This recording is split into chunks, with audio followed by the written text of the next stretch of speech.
السلام عليكم ورحمة الله وبركاته.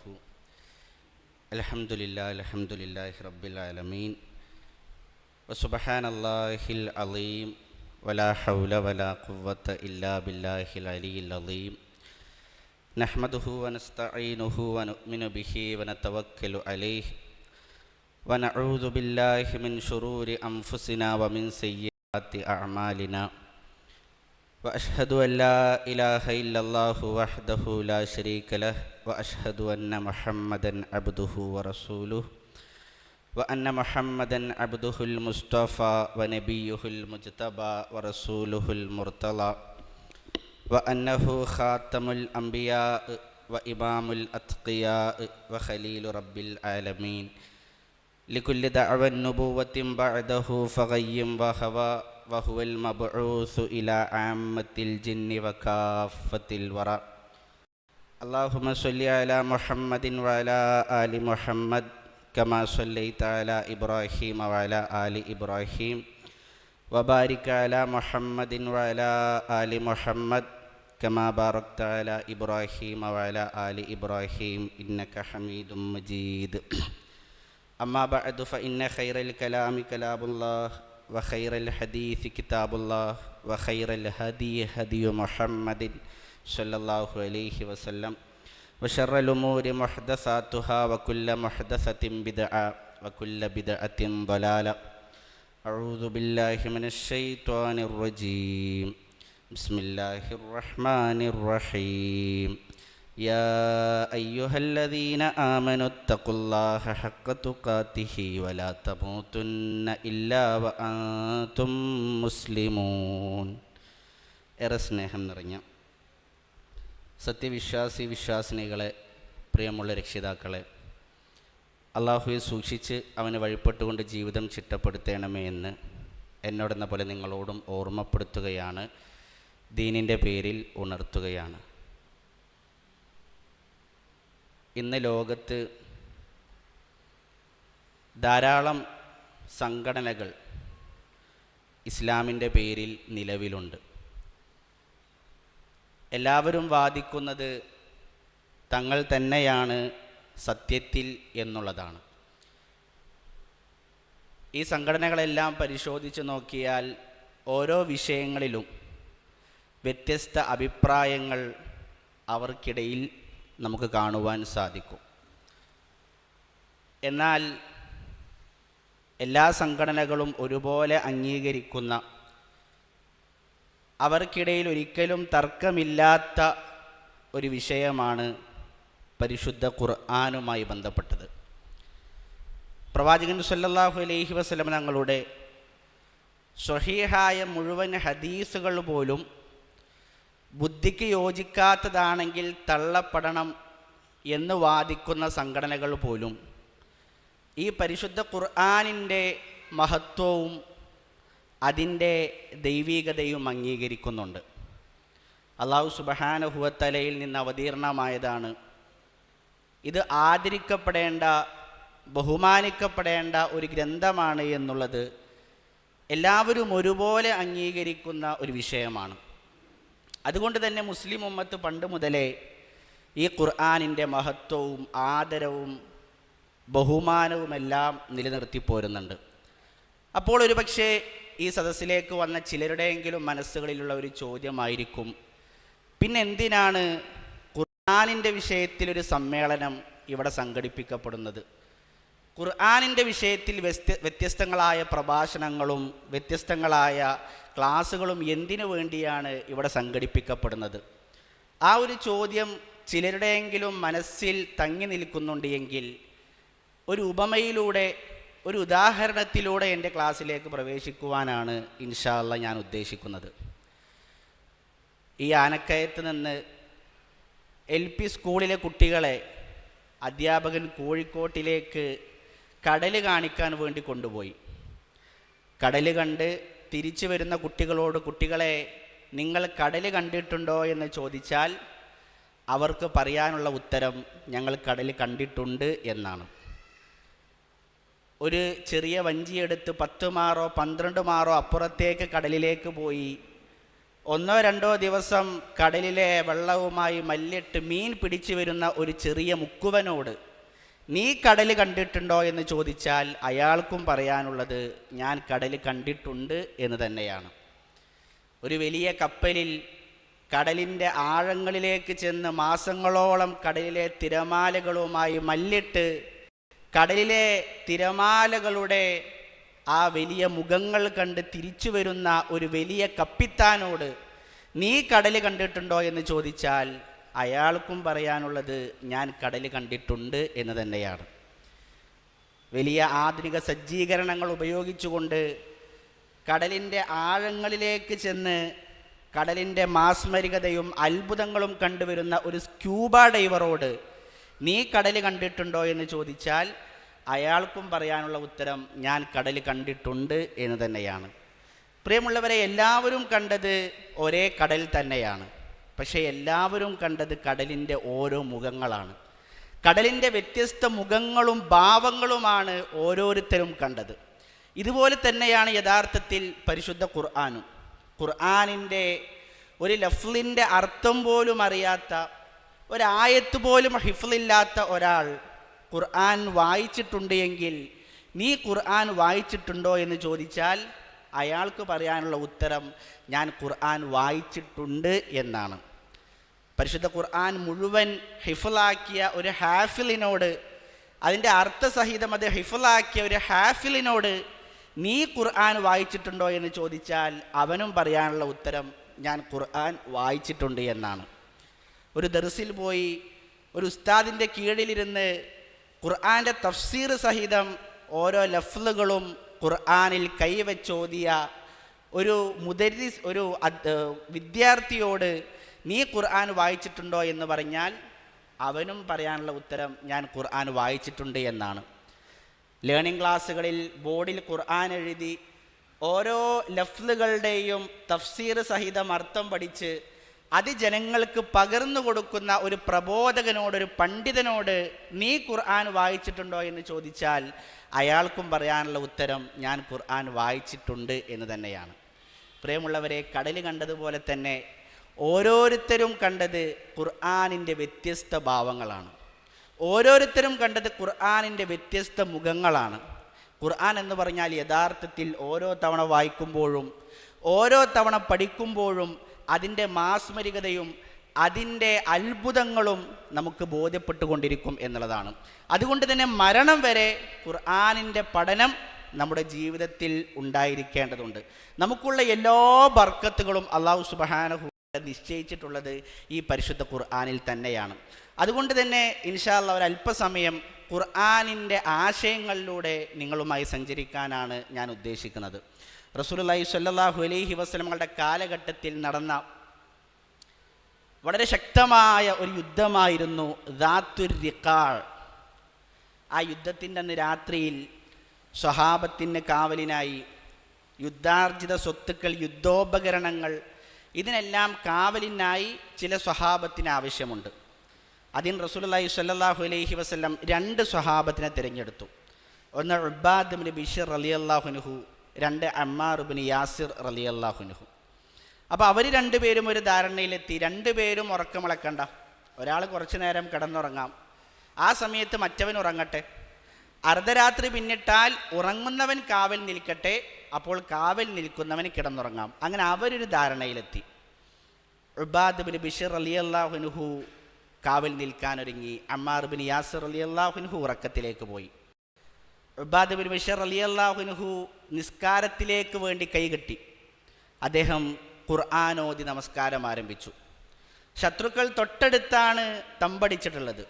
ഉബാദ് ഇബ്നു ബിശ്ർ റളിയല്ലാഹു അൻഹുവിൻ്റെ ശബ്ദം കേട്ട് ശത്രുക്കൾക്ക് മനസ്സിലായി ഇന്ന ഭാഗത്താണ് മുസ്ലിമീങ്ങൾ തമ്പടിച്ചിട്ടുള്ളത്. ശബ്ദം കേട്ട ഭാഗം ലക്ഷ്യമാക്കി ശത്രു ഒന്നാമത്തെ അമ്പ് ചെയ്തു. ആ അമ്പ് ഉബാദ് ഇബ്നു ബിശ്ർ റളിയല്ലാഹു അൻഹുവിൻ്റെ ശരീരത്തിൽ തറച്ചു കയറി. പക്ഷേ അദ്ദേഹം പാരായണം അവസാനിപ്പിച്ചില്ല. ശത്രു രണ്ടാമത്തെ അമ്പ് ചെയ്തു. ആ അമ്പും അദ്ദേഹത്തിൻ്റെ ശരീരത്തിൽ തറച്ചു കയറി. രക്തം വാർന്നൊലിക്കുമ്പോഴും അദ്ദേഹം പാരായണം അവസാനിപ്പിച്ചില്ല. ശത്രു മൂന്നാമത്തെ അമ്പ് ചെയ്തു. തൻ്റെ ശരീരം കുഴയുകയാണ് എന്ന് മനസ്സിലാക്കിയപ്പോൾ ആ നിസ്കാരം ഉപേക്ഷിക്കുകയും അമ്മാർ ഇബ്നു യാസിർ റളിയല്ലാഹു അൻഹുവിനെ അദ്ദേഹം വിളിക്കുകയും ചെയ്തു. ആ രംഗം കണ്ടയുടനെ അമ്മാർ റളിയല്ലാഹു അൻഹുവിൻ്റെ ചോദ്യം, മാ മനഅക അൻ തുഖിലനി ഫി അവ്വലി സഹ്മിൻ റുമിയ ബിഹ്, ഉബാദെ ഒന്നാമത്തെ അമ്പ് കൊണ്ടപ്പോൾ എന്നെ വിളിക്കാമായിരുന്നില്ലേ? ആദ്യ അമ്പ് ഏറ്റപ്പോൾ എന്തുകൊണ്ട് എന്നെ വിളിച്ചില്ല?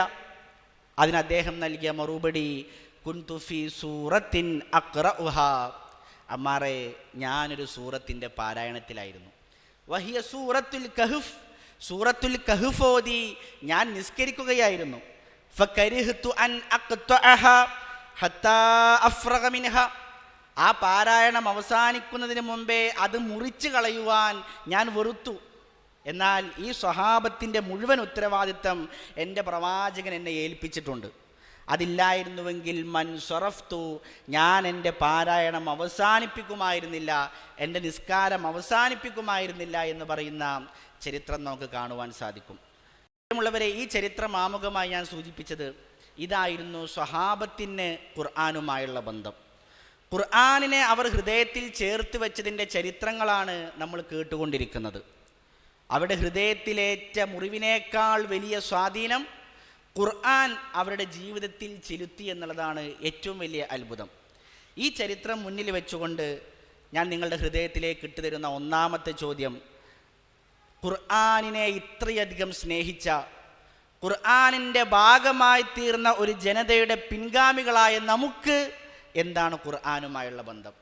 നമ്മുടെ സംസാരങ്ങൾ, നമ്മുടെ പെരുമാറ്റങ്ങൾ, നമ്മുടെ ഇടപാടുകൾ, നമ്മുടെ വേഷവിധാനങ്ങൾ, നമ്മുടെ സംസ്കാരങ്ങൾ, ഇതെല്ലാം ഖുർആനിൻ്റെ ആശയങ്ങളുമായി എത്രത്തോളം പൊരുത്തപ്പെടുന്നുണ്ട് എന്നുള്ളത് വളരെ ഗൗരവത്തിൽ നമ്മൾ ചിന്തിക്കേണ്ടുന്ന ഒന്നാമത്തെ വിഷയമാണ്.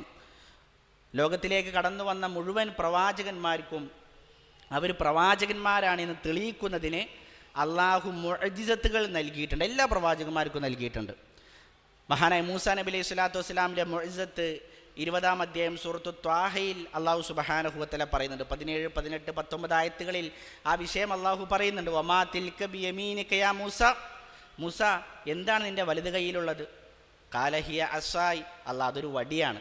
അതവക്കഉ അലൈഹ, ഞാനിങ്ങനെ നടന്നു പോകുമ്പോൾ കുത്തി നടക്കാനും, വ അഹുഷു ബിഹ അലാ ഗനമി, എൻ്റെ ആടുകൾക്ക് ഇല പൊട്ടിച്ചു കൊടുക്കാനും, വലിയ ഫിഹ മആരിബു ഉഖ്റ, വേറെയും ചില ആവശ്യങ്ങൾക്കൊക്കെ വേണ്ടി കൊണ്ടു നടക്കുന്നൊരു വടിയാണ്.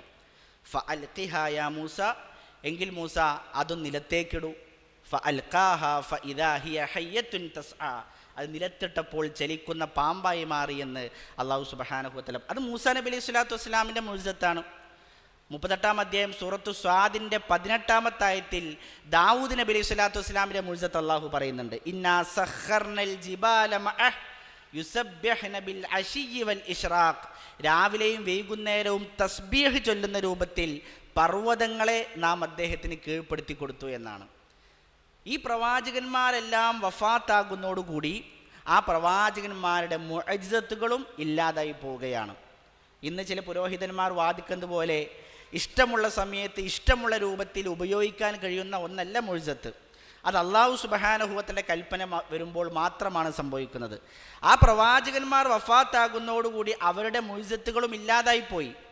എന്നാൽ അവസാന പ്രവാചകനായ മുഹമ്മദ് നബി സല്ലല്ലാഹു അലൈഹി വസല്ലമക്ക് അള്ളാഹു നൽകിയ ഏറ്റവും വലിയ മുഅ്ജിസത്തായ പരിശുദ്ധ ഖുർആൻ, അത് ലോകാവസാനം വരെ നിലനിൽക്കുന്ന, ലോകാവസാനം വരെ മനുഷ്യനെ അമ്പരപ്പിക്കുന്ന, ലോകാവസാനം വരെ മനുഷ്യനെ അത്ഭുതപ്പെടുത്തിക്കൊണ്ടിരിക്കുന്ന ഒരു ഗ്രന്ഥമാണ്. ആ അത്ഭുതം സ്വഹാബത്ത് തിരിച്ചറിഞ്ഞു, അന്ന് ജീവിച്ചിരുന്ന മുശ്രിക്കുകൾ തിരിച്ചറിഞ്ഞു. ഖുർആനിന് മുന്നിൽ അവർ മുട്ടുകുത്തി എന്ന് നമുക്ക് ചരിത്രം വായിക്കുമ്പോൾ കാണുവാൻ സാധിക്കും. അതുകൊണ്ടാണ് അവർ പറഞ്ഞത് വൽഗൗ ഫീഹി ലഅല്ലകും തുഗ്ലിബൂൻ, നിങ്ങൾ ഖുർആൻ ഓതിക്കഴിഞ്ഞാൽ ബഹളമുണ്ടാക്കൂ, ആശയത്തിന് മുന്നിൽ പിടിച്ചു നിൽക്കാൻ സാധിക്കുന്നില്ല, അതുകൊണ്ട് വൽഗൗ ഫീഹി, നിങ്ങൾ ഒച്ചയും വിളിയും ഉണ്ടാക്കൂ, ബഹളമുണ്ടാക്കൂ. 41-ാം അധ്യായം സൂറത്ത് ഫുസ്സിലത്തിൻ്റെ 26-ൽ അള്ളാഹു ആ വിഷയം പറയുന്നുണ്ട്. ഖുർആൻ വെല്ലുവിളിച്ചില്ലേ? നമ്മൾ ആലോചിക്കേണ്ട വിഷയം, ആരെയാണ് ഖുർആൻ വെല്ലുവിളിച്ചത്? ഇപ്പം ഈ കാലഘട്ടത്തിൽ പോലെ പിന്നെ കാമൂസും മുഞ്ചിതവും അറബി ഡിക്ഷണറി നോക്കി, അതുപോലെ അറബിക് ട്രാൻസ്ലേഷൻ നോക്കി, ജെമിനി ഉപയോഗിച്ച്, ചാറ്റ് GPT ഉപയോഗിച്ച് അറബി ഭാഷ പഠിച്ച് അങ്ങനെ ഖുർആനെ വെല്ലുവിളിക്കുന്ന, ഖുർആനെ പരിഹസിക്കുന്ന വിഡ്ഢികളായ നിരീശ്വരവാദികളെയല്ല അന്ന് ഖുർആൻ വെല്ലുവിളിച്ചത്. അന്ന് അറബി സാഹിത്യം അതിൻ്റെ ഉത്തുംഗതയിൽ എത്തി നിൽക്കുന്ന കാലഘട്ടത്തിൽ അന്നത്തെ അറബികളെ ഖുർആൻ വെല്ലുവിളിച്ചു. അറബി സാഹിത്യ തറവാട്ടിലെ തമ്പ്രാക്കന്മാരെ അന്ന് ഖുർആൻ വെല്ലുവിളിച്ചു. ഇന്നും ആ വെല്ലുവിളി ഖുർആനിൽ നിൽക്കുന്നില്ലേ?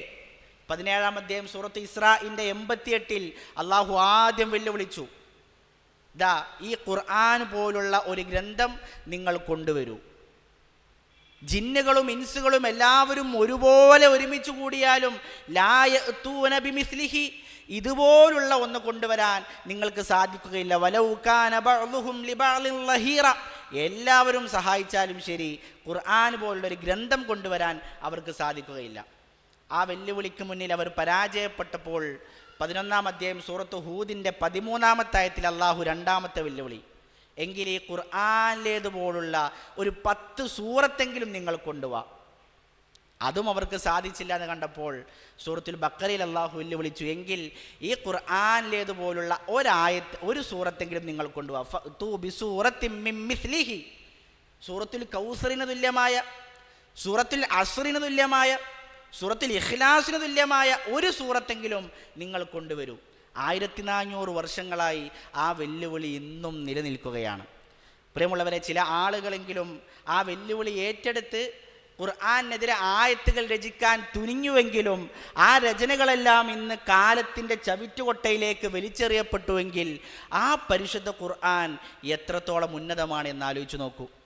1400 വർഷങ്ങൾക്ക് മുമ്പേ മുശ്രിക്കീങ്ങളെ വെല്ലുവിളിച്ച അതേ പരിശുദ്ധ ഖുർആനാണ് ഇന്നും നമ്മുടെ കൈകളിലുള്ളത്. ആ ഖുർആൻ നമ്മളെ എങ്ങനെ സ്വാധീനിച്ചു? ഇത് വളരെ ഗൗരവമുള്ളൊരു ചോദ്യമാണ്. ഖുർആനിൻ്റെ ഓരോ ലഫ്ലുകളിലും അള്ളാഹു സുബ്ഹാനഹു വ തആല അത്ഭുതം ഒളിപ്പിച്ച് വെച്ചിട്ടുണ്ട്. ഓരോ ലഫ്ലുകളിലും അത്ഭുതങ്ങൾ ഒളിപ്പിച്ച് വെക്കപ്പെട്ട ഗ്രന്ഥമാണ് പരിശുദ്ധ ഖുർആൻ. ചരിത്രത്തിൽ അറിയപ്പെട്ടൊരു പണ്ഡിതനാണ് അസ്മഈ. അസ്മഈ ഒരു ഭാഷാ പണ്ഡിതനാണ്.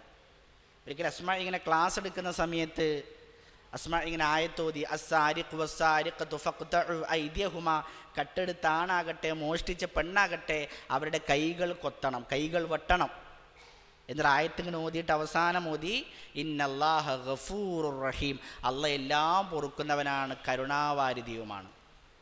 സദസ്സിൽ നിന്നൊരാൾ എഴുന്നേറ്റ് എന്ന് ചോദിച്ചു, അസ്മഈ നീ ഓതിയത് എന്താണ്?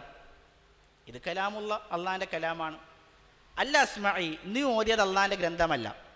അസ്മഈയുടെ ചോദ്യം, നീ ഹാഫിളാണോ? അല്ല, ഞാൻ ഹാഫിളല്ല. ശരി, ഞാൻ ഓതിയ സൂറത്തുൽ മാഇദ നിനക്ക് ഹിഫ്ളുണ്ടോ? ഇല്ല അസ്മഈ, മാഇദയും എനിക്ക് ഹിഫ്ളില്ല. പിന്നെ നീ എങ്ങനെ പറയും ഞാൻ ഓതിയ തെറ്റാണ് എന്ന്? അസ്മഈ, നീ പരിശോധിക്ക്, ഖുർആൻ തുറന്നു വെച്ച് നീ പരിശോധിക്ക്. അസ്മഈ അകത്തേക്ക് ചെന്നു. പരിശോധിച്ചപ്പോൾ ഗഫൂറുർ റഹീം എന്നതിന് പകരം അസീസുൻ ഹക്കീം എന്നാണ്.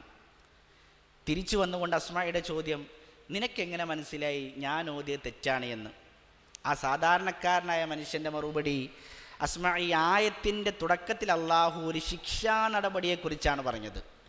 അപ്പോൾ പിന്നെ ആയത്ത് അവസാനിപ്പിക്കുമ്പോൾ അള്ളാഹു പൊറുക്കുമെന്നല്ല, ആ ശിക്ഷാ നടപടി അവതരിപ്പിച്ചതിൻ്റെ പിന്നിലെ അള്ളാഹുവിൻ്റെ ഹിക്മത്തും അവൻ്റെ പ്രതാപവുമാണ് അവിടെ പറയുക എന്ന് അയാൾ പറഞ്ഞു എന്നാണ്. നിങ്ങൾ ആലോചിച്ച് നോക്ക്, ഖുർആനിൻ്റെ ലഫ്ലുകളിൽ പോലും അത്ഭുതങ്ങൾ അള്ളാഹു സുബ്ഹാനഹു വ തആല ഒളിപ്പിച്ചു. ഈ പരിശുദ്ധ ഖുർആൻ പ്രിയമുള്ളവരെ നമ്മളെ എങ്ങനെ സ്വാധീനിച്ചു? ഞാൻ പറഞ്ഞ ഖുർആനിലൊരു ആയത്ത് ഇങ്ങനെ ചൂണ്ടിക്കാണിച്ചിട്ട് ദാ ഈ ആയത്ത് ഓതിയിട്ടാണ് എൻ്റെ കണ്ണ് നനഞ്ഞത് എന്ന് പറയാൻ ഞമ്മക്കൊരായത്തുണ്ടോ? ഈ ആയത്ത് ഓതിയിട്ടാണ് ഇന്ന നന്മ ഞാൻ ജീവിതത്തിൽ പ്രാവർത്തികമാക്കിയതെന്ന് പറയാൻ ഞമ്മക്കൊരായത്തുണ്ടോ? ഈ ആയത്ത് ഓതിയിട്ടാണ് ഇന്ന ഹറാമിൽ നിന്ന് ഞാൻ വിട്ടുനിന്നത് എന്ന് പറയാൻ ഞമ്മക്കൊരായത്തുണ്ടോ? ഖുർആനിൽ 6000 ചില്ലാനം വചനങ്ങളുണ്ടായിട്ട് നമുക്ക് നമ്മുടേതായി ചൂണ്ടിക്കാണിക്കാൻ ഒരു ആയത്ത് പോലുമില്ല എങ്കിൽ പ്രിയമുള്ളവരെ, എത്ര ഹതഭാഗ്യവാന്മാരാണ് നമ്മളെന്ന് ആലോചിച്ച് നോക്കൂ. സ്വഹാബാക്കൾക്ക് ഉണ്ടായിരുന്നു ഇതുപോലത്തെ ധാരാളം ആയത്തുകൾ. മഹാനായ ഉമർ ബിൻ ഖത്താബ് റളിയല്ലാഹു അൻഹു, അദ്ദേഹം ഒരിക്കലും ഇങ്ങനെ യാത്ര പോകുന്ന സമയത്ത് ഒരു സ്വഹാബിയുടെ പാരായണം കേട്ടു. സൂറത്തു തൂറാണ് പാരായണം ചെയ്യുന്നത്. ആയത്തുകൾ ഇങ്ങനെ ഓതി ഓതി, ഇന്ന അദാബ റബ്ബിക ലവാഖിഅ, നിന്റെ റബ്ബിന്റെ ശിക്ഷ അത് സംഭവിക്കുക തന്നെ ചെയ്യും എന്ന ആയത്ത് ഓതിയപ്പോൾ സ്വഹാബാക്കൾ പറയാണ്, ഞങ്ങൾ ഉമറിനെ നോക്കി. ഉമറിൻ്റെ മുഖം ചുവക്കാൻ തുടങ്ങിയിട്ടുണ്ട്, ഉമറിൻ്റെ രൂപം മാറാൻ തുടങ്ങിയിട്ടുണ്ട്. ഒരായത്ത് കേട്ടതിൻ്റെ പേരിൽ ഉമർ എന്ന സ്വഹാബി ഒരു മാസക്കാലത്തോളം രോഗിയായി എന്ന് പറയുമ്പോൾ എത്രയാണ് അവരുടെ ജീവിതത്തിൽ ഖുർആൻ സ്വാധീനിച്ചത് എന്ന് ആലോചിച്ചു നോക്കും. ആരാണ് ഉമർ? റസൂലുള്ളാഹി സ്വല്ലല്ലാഹു അലൈഹി വസല്ലം പറയാണ്, ലൗ കാന ബഅദി നബിയ്യുൻ ലകാന ഉമർ. എനിക്ക് ശേഷം ഒരു പ്രവാചകൻ ഉണ്ടായിരുന്നുവെങ്കിൽ അത് ഉമറാകുമായിരുന്നു. ലഖദ് കാന ഫീമാ ഖബ്ലകും മിനൽ ഉമമി മുഹദ്ദസൂൻ. കഴിഞ്ഞുപോയ സമുദായങ്ങളിൽ വരാൻ പോകുന്ന കാര്യങ്ങൾ ഇൽഹാമിലൂടെ, അള്ളാഹു നൽകുന്ന ബോധനങ്ങളിലൂടെ വഹി പോലെ അറിയാൻ കഴിയുന്ന ചില ആളുകളുണ്ടായിരുന്നു. വഇയ്യകു ഫീ ഉമ്മത്തി അഹദുൻ, എൻ്റെ ഈ സമുദായത്തിൽ അങ്ങനെ ആരെങ്കിലും ഉണ്ടെങ്കിൽ ഫഇന്നഹു ഉമർ, അത് ഉമറാണ് എന്ന് റസൂലുള്ളാഹി സ്വല്ലല്ലാഹു അലൈഹി വസല്ലം പറയുന്നുണ്ട്. അത്രയും ശ്രേഷ്ഠതയുള്ള സ്വഹാബിയാണ്. പ്രവാചകൻ സ്വല്ലല്ലാഹു അലൈഹി വസല്ലം സ്വർഗത്തിലേക്ക് കയറിയപ്പോൾ ഫറഅയ്തു ഖസ്റൻ മിൻ ദഹബ്, സ്വർണത്തിൻ്റെ ഒരു കൊട്ടാരം റസൂൽ സ്വല്ലല്ലാഹു അലൈഹി വസല്ലം അവിടെ കണ്ടു. പ്രവാചകൻ സ്വല്ലല്ലാഹു അലൈഹി വസല്ലം ചോദിച്ചു, ഇത് ആർക്കുള്ളതാണ്? മലക്കുകൾ പറഞ്ഞു, ലിശാബിൻ മിൻ ഖുറൈശ്, അത് ഖുറൈശികളിലെ ഒരു യുവാവിനുള്ളതാണ്. ലി ഉമർ ബിനുൽ ഖത്താബ്, അത് ഉമർ ബിൻ ഖത്താബിനുള്ളതാണ്. സ്വർഗത്തിലൊരു കൊട്ടാരമുണ്ട് എന്ന് ജീവിച്ചിരിക്കുന്ന സമയത്ത് പ്രവാചകൻ്റെ ചുണ്ടിലൂടെ സന്തോഷവാർത്ത ലഭിച്ച സ്വഹാബിയാണ് ഉമർ ബിൻ ഖത്താബ് റളിയല്ലാഹു അൻഹു. ഒരിക്കൽ അദ്ദേഹം ഒരു സ്വപ്നം കണ്ടു. ഓരോരുത്തർക്കും കുപ്പായുണ്ട്. ചില ആളുകളുടെ കുപ്പായം നെഞ്ച് വരെ, ചില ആളുകളുടെ കുപ്പായം വയറ് വരെ. ഉമർ റളിയല്ലാഹു അൻഹുവിൻ്റെ കുപ്പായം ഞെരിയാണിക്ക് താഴെ വലിച്ചു വെക്കുന്ന അവസ്ഥയിലാണ്. റസൂലുള്ളാഹി സ്വല്ലല്ലാഹു അലൈഹി വസല്ലമയുടെ സ്വപ്നത്തെക്കുറിച്ച് പറഞ്ഞപ്പോൾ പ്രവാചകന് പറഞ്ഞു, അത് ദീനാണ്. ഓരോരുത്തരുടെയും ദീനിനനുസരിച്ച് ഓരോരുത്തർക്കുമുള്ള കുപ്പായമാണ്. ഉമറിൻ്റെ ദീന് പൂർണ്ണമാണ്. യാ അയ്യുഹല്ലദീന ആമനൂ ദുഖുലൂ ഫിസ്സിൽമി കാഫ, നിങ്ങൾ ദീനിലേക്ക് പ്രവേശിക്കേണ്ടത് പരിപൂർണമായിട്ടാണ് എന്ന് മനസ്സിലാക്കിയപ്പോൾ ദീനിലേക്ക് പൂർണ്ണമായി പ്രവേശിച്ച വ്യക്തിയായിരുന്നു ഉമർ ഇബ്നു ഖത്താബ്. ആ ഉമർ റളിയല്ലാഹു അൻഹുവിനെ കുറിച്ചാണ് പറയുന്നത്. ഒരു ആയത്ത് കേട്ടതിൻ്റെ പേരിൽ ഒരു മാസക്കാലത്തോളം രോഗിയായി. ഇത് ഉമർ റളിയല്ലാഹുവിൻ്റെ മാത്രം ചരിത്രമല്ല. സ്വഹാബ അബൂബക്കർ സിദ്ദീഖ് റളിയല്ലാഹുവിൻ്റെ ചരിത്രം ഇതുപോലെ തന്നെയാണ്. അബൂബക്കർ സിദ്ദീഖ് റളിയല്ലാഹു അൻഹു ഒരിക്കൽ പ്രവാചകൻ സ്വല്ലല്ലാഹു അലൈഹി വസല്ലം രോഗിയായി അവസാനം പള്ളിയിലേക്ക് പോകാൻ കഴിയാത്ത അവസ്ഥയിൽ പ്രവാചകൻ റബീഉൽ അവ്വൽ 12 തിങ്കളാഴ്ച ളുഹ സമയത്ത് വഫാത്തായി. അതിൻ്റെ തലേ വ്യാഴാഴ്ച മഗ്രിബിനാണ് അവസാനം പ്രവാചകൻ സ്വല്ലല്ലാഹു അലൈഹി വസല്ലം ഇമാമത്ത് എന്ന് നമസ്കരിച്ചത്. സൂറത്തുൽ മുർസലാത്ത് അതിൽ പാരായണം ചെയ്തു എന്നൊക്കെ ചരിത്രങ്ങളിൽ കാണാം. ഇശാഇന് വേണ്ടി ഒളു എടുക്കുന്നു. പ്രവാചകൻ സ്വല്ലല്ലാഹു അലൈഹി വസല്ലം ബോധം കെട്ട് വീഴുന്നു. ബോധം വരുമ്പോൾ ആയിഷ റളിയല്ലാഹു അൻഹയോട് ചോദിച്ചു, അസല്ലന്നാസ്, ആയിഷ ജനങ്ങൾ നിസ്കരിച്ചോ? ഇല്ല റസൂലേ, വഹും യന്തളിറൂനക്, അവർ താങ്കളെ കാത്തിരിക്കുകയാണ്. വീണ്ടും വളു ചെയ്യുന്നു, വീണ്ടും ബോധം കെടുന്നു. വീണ്ടും വളു ചെയ്യുന്നു, വീണ്ടും ബോധം കെടുന്നു. തനിക്ക് പള്ളിയിലേക്ക് എത്താൻ സാധിക്കുകയില്ല എന്ന് മനസ്സിലായപ്പോൾ പ്രവാചകൻ സ്വല്ലല്ലാഹു അലൈഹി വസല്ലം പറഞ്ഞു, മുറു അബാ ബക്രിൻ അയുസല്ലിയ ബിന്നാസ്, ആയിഷ അബൂബക്കറിനോട് പറ ജനങ്ങൾക്ക് ഇമാമത്ത് നിന്നോട് നമസ്കരിക്കാൻ. ആ സമയത്ത് ആയിഷ റളിയല്ലാഹു അൻഹ പറയുന്നുണ്ട്, റസൂലേ, എൻ്റെ ഉപ്പാനെ ഇമാമത്ത് നിർത്തരുത്. എൻ്റെ ഉപ്പ ഇമാമ് നിന്നാൽ ഖുർആൻ ഓതിയാൽ കരയും.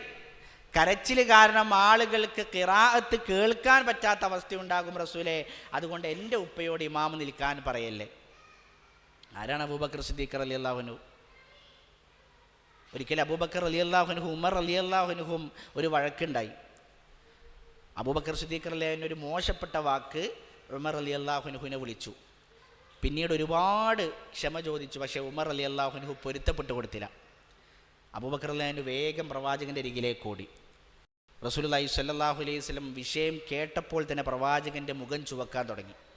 അബൂബക്കർ റളിയല്ലാഹു അൻഹു പ്രവാചകൻ്റെ അടുത്തേക്ക് എത്തിയിട്ടുണ്ടെന്ന് മനസ്സിലായപ്പോൾ ഉമർ റളിയല്ലാഹു അൻഹു വേഗം ഓടി.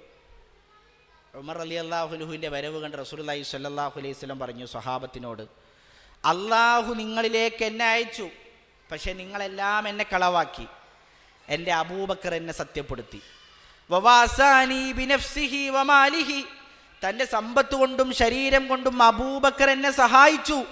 ഫഹൽ താരികൂ ലി സാഹിബി, അതുകൊണ്ട് എൻ്റെ അബൂബക്കറിനെ നിങ്ങൾക്കൊന്ന് ഉപേക്ഷിച്ചുകൂടെ? അബൂബക്കറും ഫിൽ ജന്ന, സ്വർഗത്തിലാണ് എന്ന് റസൂൽ സല്ലല്ലാഹു അലൈഹി വസല്ലം പറഞ്ഞ സഹാബി. ഈ ഉമ്മത്തിൽ നിന്ന് ആദ്യം സ്വർഗത്തിലേക്ക് പ്രവാചകന് ശേഷം പ്രവേശിക്കുമെന്ന് പറഞ്ഞ വ്യക്തി. ആ അബൂബക്കർ സിദ്ദീഖ് റളിയല്ലാഹു അൻഹുവിനെ കുറിച്ചാണ് ആയിഷ റളിയല്ലാഹു അൻഹ പറഞ്ഞു, എൻ്റെ ഉപ്പ ഖുർആൻ ഓതിയാൽ കരയാൻ തുടങ്ങും. പ്രിയമുള്ളവരെ, ഞാൻ സൂചിപ്പിച്ചു വന്നത് സ്വഹാബാക്കളെ ഇതുപോലെ സ്വാധീനിച്ച ഈ പരിശുദ്ധ ഖുർആൻ നമ്മളെ എങ്ങനെ സ്വാധീനിച്ചു എന്നുള്ളതാണ്. അത് ഏറ്റവും പ്രധാനപ്പെട്ട, വളരെയധികം ചിന്തിക്കേണ്ടുന്ന ഒരു പോയിൻ്റാണ്. ഖുർആനോടുള്ള കടമകൾ നമ്മൾ നിറവേറ്റാത്തോടത്തോളം കാലം, ഖുർആനോടുള്ള കടമകൾ, ബാധ്യതകൾ നമ്മുടെ ജീവിതത്തിലേക്ക് ചേർത്ത് വെക്കാത്തോടത്തോളം കാലം, പ്രിയമുള്ളവരെ, ഖുർആൻ നമ്മളെ സ്വാധീനിക്കുകയില്ല. ഖുർആനിൻ്റെ സ്വാധീനം, ഖുർആനിൻ്റെ മാസ്മരികത, അത്ഭുതം നമ്മുടെ ജീവിതത്തിൽ തെളിഞ്ഞു കാണണമെങ്കിൽ ഖുർആനിനോടുള്ള ബാധ്യതകൾ, കടമകൾ നമ്മൾ നിറവേറ്റേണ്ടതുണ്ട്. എന്താണ് ഖുർആനോട് നമുക്കുള്ള ബാധ്യതകൾ? ധാരാളം ബാധ്യതകളുണ്ട്. സൂറത്ത് മുഹമ്മദിൽ അല്ലാഹു സുബ്ഹാനഹു വ തആല ചോദിച്ചില്ലേ, അഫലാ യതദബ്ബറൂനൽ ഖുർആൻ, ഖുർആനിനെ കുറിച്ച് അവർ ഉറ്റാലോചിക്കുന്നില്ലേ? അതല്ല, അവിടെ ഹൃദയങ്ങൾക്ക് പൂട്ടിട്ട് വെച്ചിരിക്കുകയാണോ? അം അലാ ഖുലൂബിൻ അഖ്ഫാലുഹ, ഹൃദയങ്ങൾ പൂട്ടിട്ട് വെച്ചിരിക്കുകയാണോ? പ്രിയമുള്ള വിശ്വാസികളെ, നമുക്ക് അവിടെ പറയാൻ സാധിക്കണം, അല്ലാഹ്, എൻ്റെ കണ്ണുകൾ, എൻ്റെ കാതുകൾ, എൻ്റെ ഹൃദയം, എൻ്റെ ശരീരം നിൻ്റെ ഖുർആനിന് മുന്നിൽ ഞാനിതാ തുറന്നു വെച്ചിരിക്കുന്നു. ആ ചോദ്യത്തിന് മുന്നിൽ നമുക്ക് അള്ളാഹുവിനോട് മറുപടി പറയാൻ സാധിക്കണം. അങ്ങനെ മറുപടി പറയാൻ സാധിച്ചാൽ മാത്രമേ ഖുർആൻ്റെ സ്വാധീനം നമ്മുടെ ജീവിതത്തിലുണ്ടാകൂ. അങ്ങനെ ഖുർആൻ്റെ സ്വാധീനം ലഭിക്കണമെങ്കിൽ, മറുപടി പറയാൻ സാധിക്കണമെങ്കിൽ ഖുർആനോടുള്ള കടമകൾ നമ്മൾ നിറവേറ്റണം. ഖുർആനോട് നമുക്കുള്ള ഏറ്റവും പ്രധാനപ്പെട്ട ഒന്നാമത്തെ കടമ ഖുർആൻ്റെ പാരായണമാണ്. ഞാൻ ഈ കടമകൾ പറയുന്നതിന് മുമ്പേ വളരെ ഗൗരവത്തോടു കൂടി നിങ്ങളോട് പറയാണ്, നമ്മുടെ നാടുകളിലൊക്കെ നടക്കുന്ന QHLS ഉണ്ടാവും, ഖുർആൻ ഹദീസ് ലേണിംഗ് സ്കൂൾ. ഖുർആനിലെ ഓരോ ആയത്തുകളും ഇങ്ങനെ എഴുതി അതിൻ്റെ ആശയങ്ങൾ പറഞ്ഞ് ഹദീസുകളും തഫ്സീറുകളും വെച്ച് പഠിപ്പിച്ച് തരുന്ന ക്ലാസ്സുകൾ. ഈ ക്ലാസ്സിൽ സ്ഥിരമായി പങ്കെടുക്കുന്ന ഒരാൾക്ക് ഞാൻ ഈ പറയാൻ പോകുന്ന ഖുർആനിനോടുള്ള മുഴുവൻ കടമകളും നിറവേറ്റാൻ സാധിക്കും എന്നുള്ളതാണ്. അതുകൊണ്ട് ആത്മാർത്ഥമായി പറയട്ടെ, നമ്മുടെ ശാഖകളിലുള്ള, നമ്മുടെ നാടുകളിലുള്ള ഖുർആൻ ക്ലാസ്സുകളിൽ നമ്മുടെ കുട്ടികളെയും നമ്മുടെ ഭാര്യയെയും കൂട്ടി നമ്മൾ പങ്കെടുക്കണം. ഞാൻ പറഞ്ഞത് ഖുർആനിനോടുള്ള എല്ലാ കടമകളും നമുക്കവിടെ നിറവേറ്റാൻ സാധിക്കും എന്നുള്ളത് കൊണ്ടാണ്. ഞാൻ പറഞ്ഞ ഒന്നാമത്തെ കടമ ഖുർആനിൻ്റെ പാരായണം, കേവല പാരായണം. അർത്ഥമെങ്കിലും ശരി, ഇല്ലെങ്കിലും ശരി, ഓതാൻ ശരിയായ രൂപത്തിൽ കഴിയാത്ത ആളാണെങ്കിലും ശരി, ഓതുക. എന്നും ഖുർആനിങ്ങനെ ഓതുക. നമ്മുടെ ജീവിതത്തിലെ എല്ലാ ബർക്കത്തുകളും ഖുർആനില. മഹാനായ സുലൈമാൻ അർ-റുഹൈലി ഹഫിളഹുല്ല, സൗദി അറേബ്യയിലെ വലിയ പണ്ഡിതനാണ്. അദ്ദേഹം ഒരു ദർസിൽ പറഞ്ഞത് കാണാം, ജീവിതത്തിൽ ഒരു ദിവസത്തിൽ നിങ്ങൾക്ക് ബർക്കത്ത് ലഭിക്കണമെങ്കിൽ നിങ്ങളുടെ ജീവിതം ഖുർആൻ കൊണ്ട് ആരംഭിക്കണം. അഥവാ രാവിലെ എഴുന്നേറ്റ് സുബ്ഹ് നമസ്കരിക്കുമ്പോൾ അതിനുശേഷം ഖുർആനുമായി ഒരല്പസമയം നമുക്ക് പങ്കുവെക്കാൻ സാധിച്ചാൽ, 1 പേജ് 2 പേജ് ദിവസവും ഖുർആനിൽ നിന്ന് ഓതാൻ സാധിച്ചാൽ, ആ ദിവസത്തിൽ നമ്മുടെ ആയുസ്സിലും നമ്മുടെ അമലുകളിലും നമ്മുടെ പ്രവർത്തനങ്ങളിലും നമ്മുടെ സമയത്തിലും അല്ലാഹു സുബ്ഹാനഹു വ തആല ബർക്കത്ത് നൽകും എന്നുള്ളതാണ്. അത് ഖുർആൻ ഓതുന്നവർക്ക് കിട്ടുന്നൊരു മഹത്വമാണ്. നിങ്ങളാൽ ഖുർആൻ ക്ലാസ്സുകളിൽ വന്നാൽ 3-4 ആയത്തുകളാണ് ഒരു ക്ലാസ്സിൽ എടുക്കുക. ഓരോ ആയത്തുകളും 5-6 തവണയാണ് ഓദിക്കുന്നത്. 4-5 ആയത്തുകൾ 5-6 തവണ ഓതുമ്പോഴേക്ക് എത്ര തവണ നമ്മൾ മുഴുവൻ ഓതി? റസൂലുള്ളാഹി സ്വല്ലല്ലാഹു അലൈഹി വസല്ലം പറഞ്ഞത്, അലിഫ് ലാം മീം, അലിഫ് ഒരു ഹർഫാണ്, ലാം ഒരു ഹർഫാണ്, മീം ഒരു ഹർഫാണ്. അലിഫ് ലാം മീം എന്ന് ഓതുമ്പോഴേക്ക് 30 കൂലി കിട്ടുമെന്നാണ് റസൂലുള്ളാഹി സ്വല്ലല്ലാഹു അലൈഹി വസല്ലം. മറ്റേത് ഗ്രന്ഥത്തിന് കിട്ടും അങ്ങനെ വെറുതെ ഓതുമ്പോഴേക്കിന് കൂലി? ഇന്നല്ലദീന യത്ലൂന കിതാബല്ലാഹ് വ അഖാമുസ്സലാത്ത വ അൻഫഖൂ മിമ്മാ റസഖ്നാഹും സിർറൻ വ അലാനിയ. ഖുർആൻ ഓതുന്ന ആളുകൾ, നിസ്കരിക്കുന്ന ആളുകൾ, സ്വതക്ക നൽകുന്ന ആളുകൾ, യർജൂന തിജാറത്തൻ ലൻ തബൂർ, അവർ പ്രതീക്ഷിച്ചു കൊണ്ടിരിക്കുന്നത് നഷ്ടമില്ലാത്ത കച്ചവടമാണ്. നിങ്ങൾ ആലോചിച്ച് നോക്കി, നമ്മളൊക്കെ ബിസിനസ്സുകാരേക്കരം. നമ്മളിങ്ങനെ നമ്മളെ കടയുടെ, നമ്മളെ ബിസിനസ്സിൻ്റെ പ്ലാനൊക്കെ ഇങ്ങനെ രാത്രി ഉറക്കൊഴിച്ചിരുന്ന ടെൻഷൻ അടിച്ചിങ്ങനെ വരച്ച് എഴുതി ഉണ്ടാക്കും. പക്ഷേ മാസാവസാനം, കൊല്ലാവസാനം ഇങ്ങനെ കണക്ക് നോക്കുമ്പോൾ ചിലപ്പോൾ നഷ്ടങ്ങളേക്കരം. എന്നാൽ ഖുർആൻ പാരായണത്തിനെ കുറിച്ച് അല്ലാഹ് പറയാണ്, ഖുർആൻ ഓതുന്നവർ അവർ ചെയ്യുന്നത് തിജാറത്തൽ തബൂർ, നഷ്ടമില്ലാത്ത കച്ചവടമാണ്. ഓതിയോ അതിൻ്റെ പ്രതിഫലം പരലോകത്തിൽ ലഭിച്ചിരിക്കും. ആ സമയം നഷ്ടപ്പെട്ടു പോകുന്നില്ല എന്നർത്ഥം. അതുകൊണ്ട് പ്രിയമുള്ളവരെ, ഖുർആൻ ഓതാൻ ഒരു സമയം നമ്മൾ കണ്ടെത്തണം. നമ്മൾ മാത്രമല്ല, നമ്മൾ മക്കളെ ഓദിക്കണം. ഇപ്പം നിങ്ങൾക്കൊക്കെ അറിയുണ്ടാവും, പണ്ട് കാലഘട്ടങ്ങളിൽ ഇശാ മഗ്രിബിയുടെ ഇടയിൽ സ്ഥിരമായി നമ്മുടെ വീടുകളിൽ ഖുർആൻ ഓതാനൊരു സമയം കണ്ടെത്തിയിരുന്നു. ചില വീടുകളിൽ സുബ്ഹിന് ശേഷം, ഇപ്പം ഞാൻ സൂറത്തുൽ മുൽക്ക് ഹിഫ്ള് പഠിച്ചത് ഹിഫ്ള് പഠിക്കാൻ വേണ്ടി പഠിച്ചതല്ല. എൻ്റെ ഉമ്മാൻ്റെ നിർബന്ധമായിരുന്നു മഗ്രിബ് നമസ്കാരം കഴിഞ്ഞാൽ സൂറത്തുൽ മുൽക്ക് ഓതണം. അതിൻ്റേതായ പ്രത്യേകതകൾ റസൂലുള്ളാഹി സ്വല്ലല്ലാഹു അലൈഹി വസല്ലം പഠിപ്പിച്ചിട്ടുണ്ടല്ലോ. സ്കൂളിൽ പരീക്ഷയാണെങ്കിലും ശരി, എത്ര ഹോംവർക്ക് ഉണ്ടെങ്കിലും ശരി, സൂറത്തുൽ മുൽക്ക് ഓതിയിട്ടേ മറ്റ് പുസ്തകങ്ങൾ എടുക്കാൻ പറ്റൂ. അങ്ങനെ ഓതി ഓതി ഓതി ഹിഫ്ളായി പോയതാണ്. ഞാൻ പറഞ്ഞു, നമുക്ക് പറയാൻ സാധിക്കുമോ എൻ്റെ കുട്ടി ഇന്ന സൂറത്ത് ഹിഫ്ളാക്കിയത് ഞാൻ പഠിപ്പിച്ചു കൊടുത്തിട്ടാണ്, എൻ്റെ കുട്ടി ഇന്നിന്ന ആയത്തുകൾ പഠിച്ചത് എൻ്റെ കൂടെ ഇരുന്ന് ഓതിയിട്ടാണ്? പ്രിയമുള്ളവരെ, നമുക്ക് പറയാൻ സാധിക്കുമോ? ഒരുപാട് രക്ഷിതാക്കൾ തങ്ങളുടെ സിംഹഭാഗം ചെലവഴിക്കുന്നത് മക്കൾക്ക് വേണ്ടിയാണ്. വർഷങ്ങളോളം മരുഭൂമിയിൽ നിന്നും വിയർപ്പൊഴിക്കും ടെൻഷൻ അടിച്ചും തങ്ങളുടെ ജീവിതത്തിൻ്റെ ഒരു വലിയ ഭാഗം ചിലവഴിക്കുന്നത് മക്കൾക്ക് വേണ്ടിയാണ്. എന്നിട്ട് അവസാനം ആ മക്കൾ ഖുർആൻ ഓതാൻ പോലും അറിയാത്ത രൂപത്തിലാണ് നമ്മൾ അവരെ വിട്ടേച്ച് പോകുന്നതെങ്കിൽ എത്ര ദൗർഭാഗ്യവാന്മാരാണ് നമ്മളൊന്ന് ആലോചിച്ചു. ഇപ്പോൾ കഴിഞ്ഞ ദിവസം ഒരാൾ എനിക്ക് വിളിച്ചിരുന്നു, ചാവക്കാട് നിന്ന്. അവിടെ ഒരു മയ്യത്തസ്കാരത്തിൽ പങ്കെടുത്തൊരു സംശയം ചോദിക്കാൻ വിളിച്ചാണ്. അപ്പോൾ മയ്യത്തസ്കാരത്തിൽ ഒരു ഉപ്പ മരിച്ചു, ആ ഉപ്പയുടെ മകനാണ് ഇമാമെന്നത്. അപ്പോൾ എങ്ങനെ നിസ്കരിച്ചത്? പെരുന്നാൾ നിസ്കാരം പോലെ നിസ്കരിച്ചു. അല്ലാഹു അക്ബർ അല്ലാഹു അക്ബർ അല്ലാഹു അക്ബർ അല്ലാഹു അസ്സലാമു അലൈക്കും വറഹ്മത്തുള്ളാഹി വസ്സലാം. ഇടയിൽ ഫാത്തിഹ ഇല്ല, ഇബ്രാഹിം സ്വലാത്തില്ല, ദുആ ഇല്ല, ഒന്നുമില്ല. അപ്പം നിസ്കാരം ശരിയായിരുന്നു. ഞാൻ ചോദിച്ചു, എല്ലാവരും അങ്ങനെയാണോ നിസ്കരിച്ചത്? എല്ലാവരും അങ്ങനെ നിസ്കരിച്ചു. മൂലേരൊന്നും പറഞ്ഞില്ല. ശരിയാ, നിസ്കാരം ശരിയല്ല. യഥാർത്ഥ രൂപത്തിൽ ആരും നിസ്കരിച്ചിട്ടില്ല എങ്കിൽ വേഗം ഖബറിൻ്റെ അവിടെ പോയി ഒരാൾ നിസ്കരിച്ചോളിയും, അല്ലെങ്കിൽ ആ നാട്ടുകാർക്ക് മുഴുവൻ തെറ്റാണ്. നിങ്ങൾ ആലോചിച്ചു, നമ്മൾ മരണപ്പെട്ടു പോകുന്ന സമയത്ത് അവസാനമായി നമുക്ക് വേണ്ടി അല്ലാഹുമ്മ ഗ്ഫിർ ലഹു അല്ലാഹുമ്മ റഹ്മഹ, എൻ്റെ ഉപ്പാക്കൊന്ന് പുറത്തു കൊടുക്കണേ, എൻ്റെ ഉമ്മയോടൊന്ന് കരുണ ചെയ്യണേ എന്ന് പ്രാർത്ഥിക്കാൻ പോലും അറിയാത്ത മക്കളെയാണ് നമ്മൾ വിട്ടേച്ച് പോകുന്നത് എങ്കിൽ പ്രിയമുള്ളവരെ, അവർക്ക് വേണ്ടി വിയർപ്പൊഴുക്കിയതും അവർക്ക് വേണ്ടി പണം ചെലവഴിച്ചതും അവർക്ക് വേണ്ടി ടെൻഷൻ അടിച്ചതും എല്ലാം വെറുതെ ആയി പോയില്ലേ? അതുകൊണ്ട് നമ്മൾ ലേണിംഗ് ക്ലാസ്സിലേക്ക് പോകേണ്ടത് നമ്മളും നമ്മളെ ഭാര്യയും നമ്മളെ കുട്ടികളും എല്ലാവരും പാടെ പോകണം. അതിലൊരു ബർക്കത്തുണ്ട്. അത് വളരെ ഗൗരവപ്പെട്ടൊരു വിഷയമാണ്. ഒന്നാമത് ഞാൻ പറഞ്ഞ നമുക്ക് ഖുർആാനോടുള്ള ബാധ്യത ഖുർആാനിൻ്റെ ഈ പാരായണമാണ്. രണ്ടാമത് ഖുർആാനോട് നമുക്കുള്ള ബാധ്യത ഖുർആാൻ്റെ ഹിഫ്ള് പഠനമാണ്.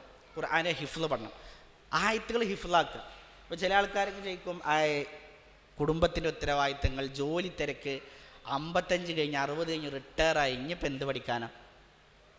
ഞാൻ അനുഭവത്തിൽ നിന്ന് പറയണത്, കഴിഞ്ഞ ദിവസം കൊളത്തൂർ ഭാഗത്തൊരു ക്ലാസ്സിന് വേണ്ടി ചെന്നപ്പോൾ രണ്ടാളുകൾ, ഒരാൾ 50 കഴിഞ്ഞിട്ടുണ്ട്, ഒരാൾ 60 കഴിഞ്ഞിട്ടുണ്ട്.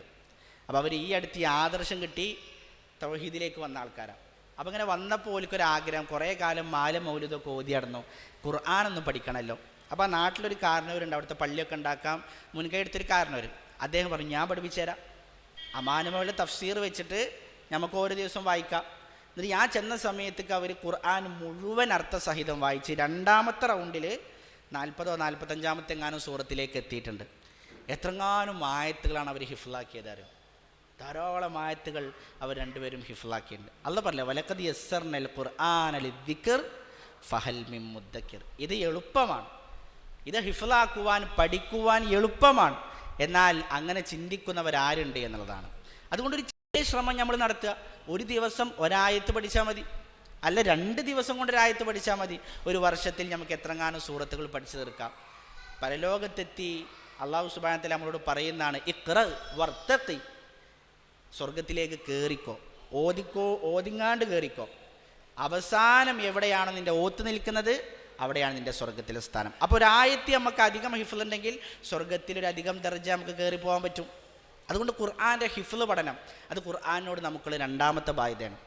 മൂന്നാമത്തെ ബാധ്യത എന്ന് പറഞ്ഞാൽ ഖുർആനിൻ്റെ ആശയങ്ങൾ നമ്മൾ പഠിക്കുക എന്നുള്ളതാണ്. ഇതാണ് ഏറ്റവും പ്രധാനപ്പെട്ടത്. ശരിയാണ്, ഖുർആൻ ഓതണം, ഹിഫ്ള് പഠിക്കണം, ഒക്കെ ശരിയാണ്. പക്ഷെ അല്ലാഹ് ഖുർആൻ ഇറക്കിയത് അതിനു വേണ്ടിയല്ലല്ലോ. ലിയദ്ദബ്ബറു ആയാതിഹി വലിയതദക്കർ ഉലുൽ അൽബാബ്. അല്ലാഹ് ഖുർആൻ ഇറക്കിയത് അതിനെക്കുറിച്ച് തദബ്ബുർ ചെയ്യാനാണ്, അതിനെക്കുറിച്ച് ഉറ്റാലോചിക്കാനാണ്. നിങ്ങൾ ആലോചിച്ച് നോക്കി, ഈ ഖുർആനിന് സുന്ദരമായ അർത്ഥതലങ്ങളുണ്ട്, മനോഹരമായ ആശയങ്ങളുണ്ട്. ആ ആശയങ്ങളും അർത്ഥതലങ്ങളും മനസ്സിലാക്കുമ്പോഴേ നമ്മുടെ ജീവിതത്തിൽ അതിനനുസൃതമായ പരിവർത്തനങ്ങൾ ഉണ്ടാകൂ. ഖുർആൻ കേവലം മോദിപ്പോയത് കൊണ്ട് ഖുർആൻ്റെ ആശയങ്ങൾ എങ്ങനെ ജീവിതത്തിലേക്ക് ചേർത്ത് വെക്കാൻ പറ്റും? അതുകൊണ്ട് ഖുർആനിനെ കുറിച്ച് മനനം ചെയ്യണം, ഖുർആനെ കുറിച്ച് ഉറ്റാലോചിക്കണം. ഖുർആനെ കുറിച്ച് ഉറ്റാലോചിക്കണമെങ്കിൽ നമുക്കതിൻ്റെ അർത്ഥം അറിയണ്ടേ? കാരണം നമുക്കറിയാത്ത ഭാഷയല്ലേ. ആ അർത്ഥം പഠിക്കാതെ, അർത്ഥം മനസ്സിലാക്കാതെ പ്രിയമുള്ളവരെ, എങ്ങനെ ഖുർആനെ കുറിച്ച് നമ്മൾ ഉറ്റാലോചിക്കും? റസൂലുള്ളാഹി സ്വല്ലല്ലാഹു അലൈഹി വസല്ലം ബിലാൽ റളിയല്ലാഹു അൻഹു പ്രവാചകൻ നിസ്കാരത്തിന് സുബ്ഹ് നിസ്കാരത്തിന് വേണ്ടി വിളിക്കാൻ ചെല്ലുകയാണ്. അപ്പോൾ റസൂൽ സ്വല്ലല്ലാഹു അലൈഹി വസല്ലം ഇങ്ങനെ കരയാണ്, ധാരാളമായി കരയുന്നു. അത് കണ്ട് ബിലാൽ റളിയല്ലാഹു അൻഹു കരയാൻ തുടങ്ങി. റസൂലെ, എന്താണ് താങ്കളെ കരയിച്ചത്? റസൂൽ സ്വല്ലല്ലാഹു അലൈഹി വസല്ലം പറഞ്ഞു, ഇന്നലെ രാത്രിയിൽ എനിക്ക് ചില ആയത്തുകൾ ഇറങ്ങി. ആ ആയത്തുകൾ ഓതുകയും അതിനെക്കുറിച്ച് ഉറ്റാലോചിക്കുകയും ചെയ്യാത്തവർക്ക് വൈൽ, അവർക്ക് നാശമാണ്, അവർക്ക് നാശമാണ്. സൂറത്ത് ആൽ ഇമ്രാനിലെ ഇന്ന ഫീ ഖൽഖിസ് സമാവാതി വൽ അർളി വഖ്തിലാഫിൽ ലൈലി വന്നഹാരി തുടങ്ങി 190 ആയത്ത് മുതലുള്ള ആയത്തുകളാണ്. ഈ ഹദീസ് ആയിഷ റളിയല്ലാഹു അൻഹയാണ് ഉദ്ധരിക്കുന്നത്. അത് ഉദ്ധരിക്കുമ്പോൾ ആയിഷ റളിയല്ലാഹു അൻഹയും കരയുന്നുണ്ട്. അത് കേൾക്കുന്ന താബിഈകൾ അവരും കരഞ്ഞു എന്ന് ആ ഹദീസിനെ വിശദീകരിക്കുമ്പോൾ കാണാൻ സാധിക്കും. അപ്പോൾ ഖുർആനിൻ്റെ ആയത്തുകൾ ഉറ്റാലോചിക്കാത്തവർക്ക് നാശമുണ്ട് എന്ന് പോലും റസൂലുള്ളാഹി സ്വല്ലല്ലാഹു അലൈഹി വസല്ലം പറയുമ്പോൾ പ്രിയമുള്ളവർ, അതിൻ്റെ അർത്ഥം പഠിച്ച് ആശയം പഠിച്ച് അതിനെക്കുറിച്ച് നമ്മൾ ആലോചിക്കണ്ടേ? നിങ്ങൾ ആലോചിച്ച് നോക്കി, ഇപ്പം നിങ്ങൾക്കൊരു പുസ്തകം തരും, നമുക്കൊരു പുസ്തകം തരാം ഒരാൾ, എന്നിട്ട് പറയുകയാണ് ഈ പുസ്തകം ഇത് വായിച്ചാൽ ഇതിൽ അവസാനം ഒരു സ്ഥലത്തിനെ കുറിച്ച് പറയുന്നുണ്ട്, അവിടെ കണ്ട് എത്തിയാൽ മതി, അവിടെ വലിയ കൊട്ടാരുണ്ട്, കോടിക്കണക്കിന് സ്വത്തുണ്ട്, സ്വർണ്ണമുണ്ട്, വെള്ളിയുണ്ട്, ഡയമണ്ട് ഉണ്ട്, എല്ലാതും ഉണ്ട്. നമ്മൾ വേഗം തുറന്നു നോക്കുമ്പോൾ അറിയാത്ത ഭാഷയാണ്. ഇതെനിക്കറിയില്ല, ഇത് വേറെ ആർക്കെങ്കിലും കൊണ്ടുകൊടുത്തല്ല പറഞ്ഞ് നമ്മൾ കളയോ? ഇല്ലല്ലോ. നമ്മൾ ആ ഭാഷ പഠിച്ച് ആ പുസ്തകം മുഴുവൻ വായിക്കും. അല്ലെങ്കിൽ ആ ഭാഷ അറിയുന്ന ആളുടെ മുന്നിൽ കൊണ്ടുപോയി അത് കൊടുത്ത് അവിടെ ഇരുന്ന് അത് മുഴുവൻ നമ്മൾ വായിച്ചതിനെക്കുറിച്ച് മനസ്സിലാക്കും. നിങ്ങൾ ആലോചിച്ച് നോക്ക്, ഇതുപോലെയല്ലേ പരിശുദ്ധ ഖുർആൻ? നമ്മുടെ ജീവിതത്തിൻ്റെ ആത്യന്തികമായ ലക്ഷ്യം എന്താണ്? ഇത് പറഞ്ഞു തരുന്ന ഗ്രന്ഥമല്ലേ പരിശുദ്ധ ഖുർആൻ? കഴിഞ്ഞുപോയ സമുദായങ്ങൾ എന്തുകൊണ്ട് നശിപ്പിക്കപ്പെട്ടു? ഇത് പറഞ്ഞു തരുന്ന ഗ്രന്ഥമല്ലേ പരിശുദ്ധ ഖുർആൻ? പ്രവാചകന്മാരുടെ ദഅവത്തിൻ്റെ ആകത്തുക എന്താ? സ്വർഗപ്രവേശനം എങ്ങനെ സാധ്യമാവും? നരകത്തിൽ നിന്നുള്ള രക്ഷ എങ്ങനെ സാധ്യമാകും? ഇതൊക്കെ പറഞ്ഞു തരുന്ന ഗ്രന്ഥമല്ലേ പരിശുദ്ധ ഖുർആൻ? നിങ്ങൾ ആലോചിച്ച്, സ്വർഗത്തിലേക്ക് പ്രവേശിക്കുക, നരകത്തിന് രക്ഷപ്പെടുക പറഞ്ഞാൽ ചെറിയ കാര്യമാണോ? നമ്മളെല്ലാവരും ഇപ്പോൾ ഇവിടെ 2-3 മണിക്കൂർ സമയം മാറ്റി വെച്ച് വന്നത് നമുക്കൊരു തിരക്കില്ലാത്തതുകൊണ്ടാണോ? അല്ലല്ലോ. അള്ളാൻ്റെ സ്വർഗം കിട്ടണമെന്ന ആഗ്രഹം കൊണ്ടല്ലേ. നരകത്തിന് എങ്ങനെയും രക്ഷപ്പെടണമെന്നുള്ള ആഗ്രഹം കൊണ്ടല്ലേ. അല്ലാഹു സുബ്ഹാനഹു വ തആല സ്വർഗത്തെക്കുറിച്ച് പറഞ്ഞപ്പോൾ സമാധാനവും ഐശത്തുൻ റാളിയ, തൃപ്തിയേകുന്ന ജീവിതവുമുള്ള ഒരു ലോകം. അവിടെ തുപ്പലില്ല, അവിടെ വിയർപ്പില്ല, അവിടെ മലമൂത്ര വിസർജനങ്ങളില്ല, അവിടെ വിയർപ്പില്ല, അവിടെ ഉറക്കമില്ല, അവിടെ ക്ഷീണമില്ല, ശബ്ദ കോലാഹലങ്ങളില്ല. അങ്ങനത്തെ ലോകത്തെക്കുറിച്ച് നിങ്ങൾ ആലോചിച്ച് നോക്കി. ലാ യസ്മഊന ഫീഹാ ലഗ്വൻ വലാ തഅ്സീമാ ഇല്ലാ ഖീലൻ സലാമൻ സലാമാ. സമാധാനം സമാധാനം എന്നത് മാത്രം കേൾക്കുന്നൊരു ലോകം. ആ സ്വർഗത്തിലേക്ക് എങ്ങനെ പ്രവേശിക്കാൻ പറ്റും? അത് പറഞ്ഞു തരുന്ന ഗ്രന്ഥമല്ലേ പരിശുദ്ധ ഖുർആൻ? നരകത്തിൽ നിന്ന് എങ്ങനെ രക്ഷപ്പെടാൻ പറ്റും? നരകം എന്ന് പറഞ്ഞാൽ ചെറിയ കാര്യമാണോ? അവിടെ ഹമീം എന്ന പാനീയം കുടിക്കാൻ കൊടുക്കും. അപ്പോഴേക്ക് അവിടെ കുടൽമാലകളെല്ലാം പൊട്ടിത്തെറിക്കും. മുഹിൽ എന്ന പാനീയം കുടിക്കാനെടുക്കുമ്പോഴേക്ക് യശ്വിൽ വുജൂഹ്, മുഖത്തെ തൊലികളെല്ലാം കരിഞ്ഞു പോകുമെന്നൊക്കെ പറയുമ്പോൾ എത്ര ഭീകരമാണ് നരകമെന്ന് ആലോചിച്ച് നോക്കൂ. ഇന്ന ജഹന്നമ കാനത് മിർസാദാ ലിത്വാഗീന മആബാ ലാബിസീന ഫീഹാ അഹ്ഖാബാ ലാ യദൂഖൂന ഫീഹാ ബർദൻ വലാ ശറാബാ.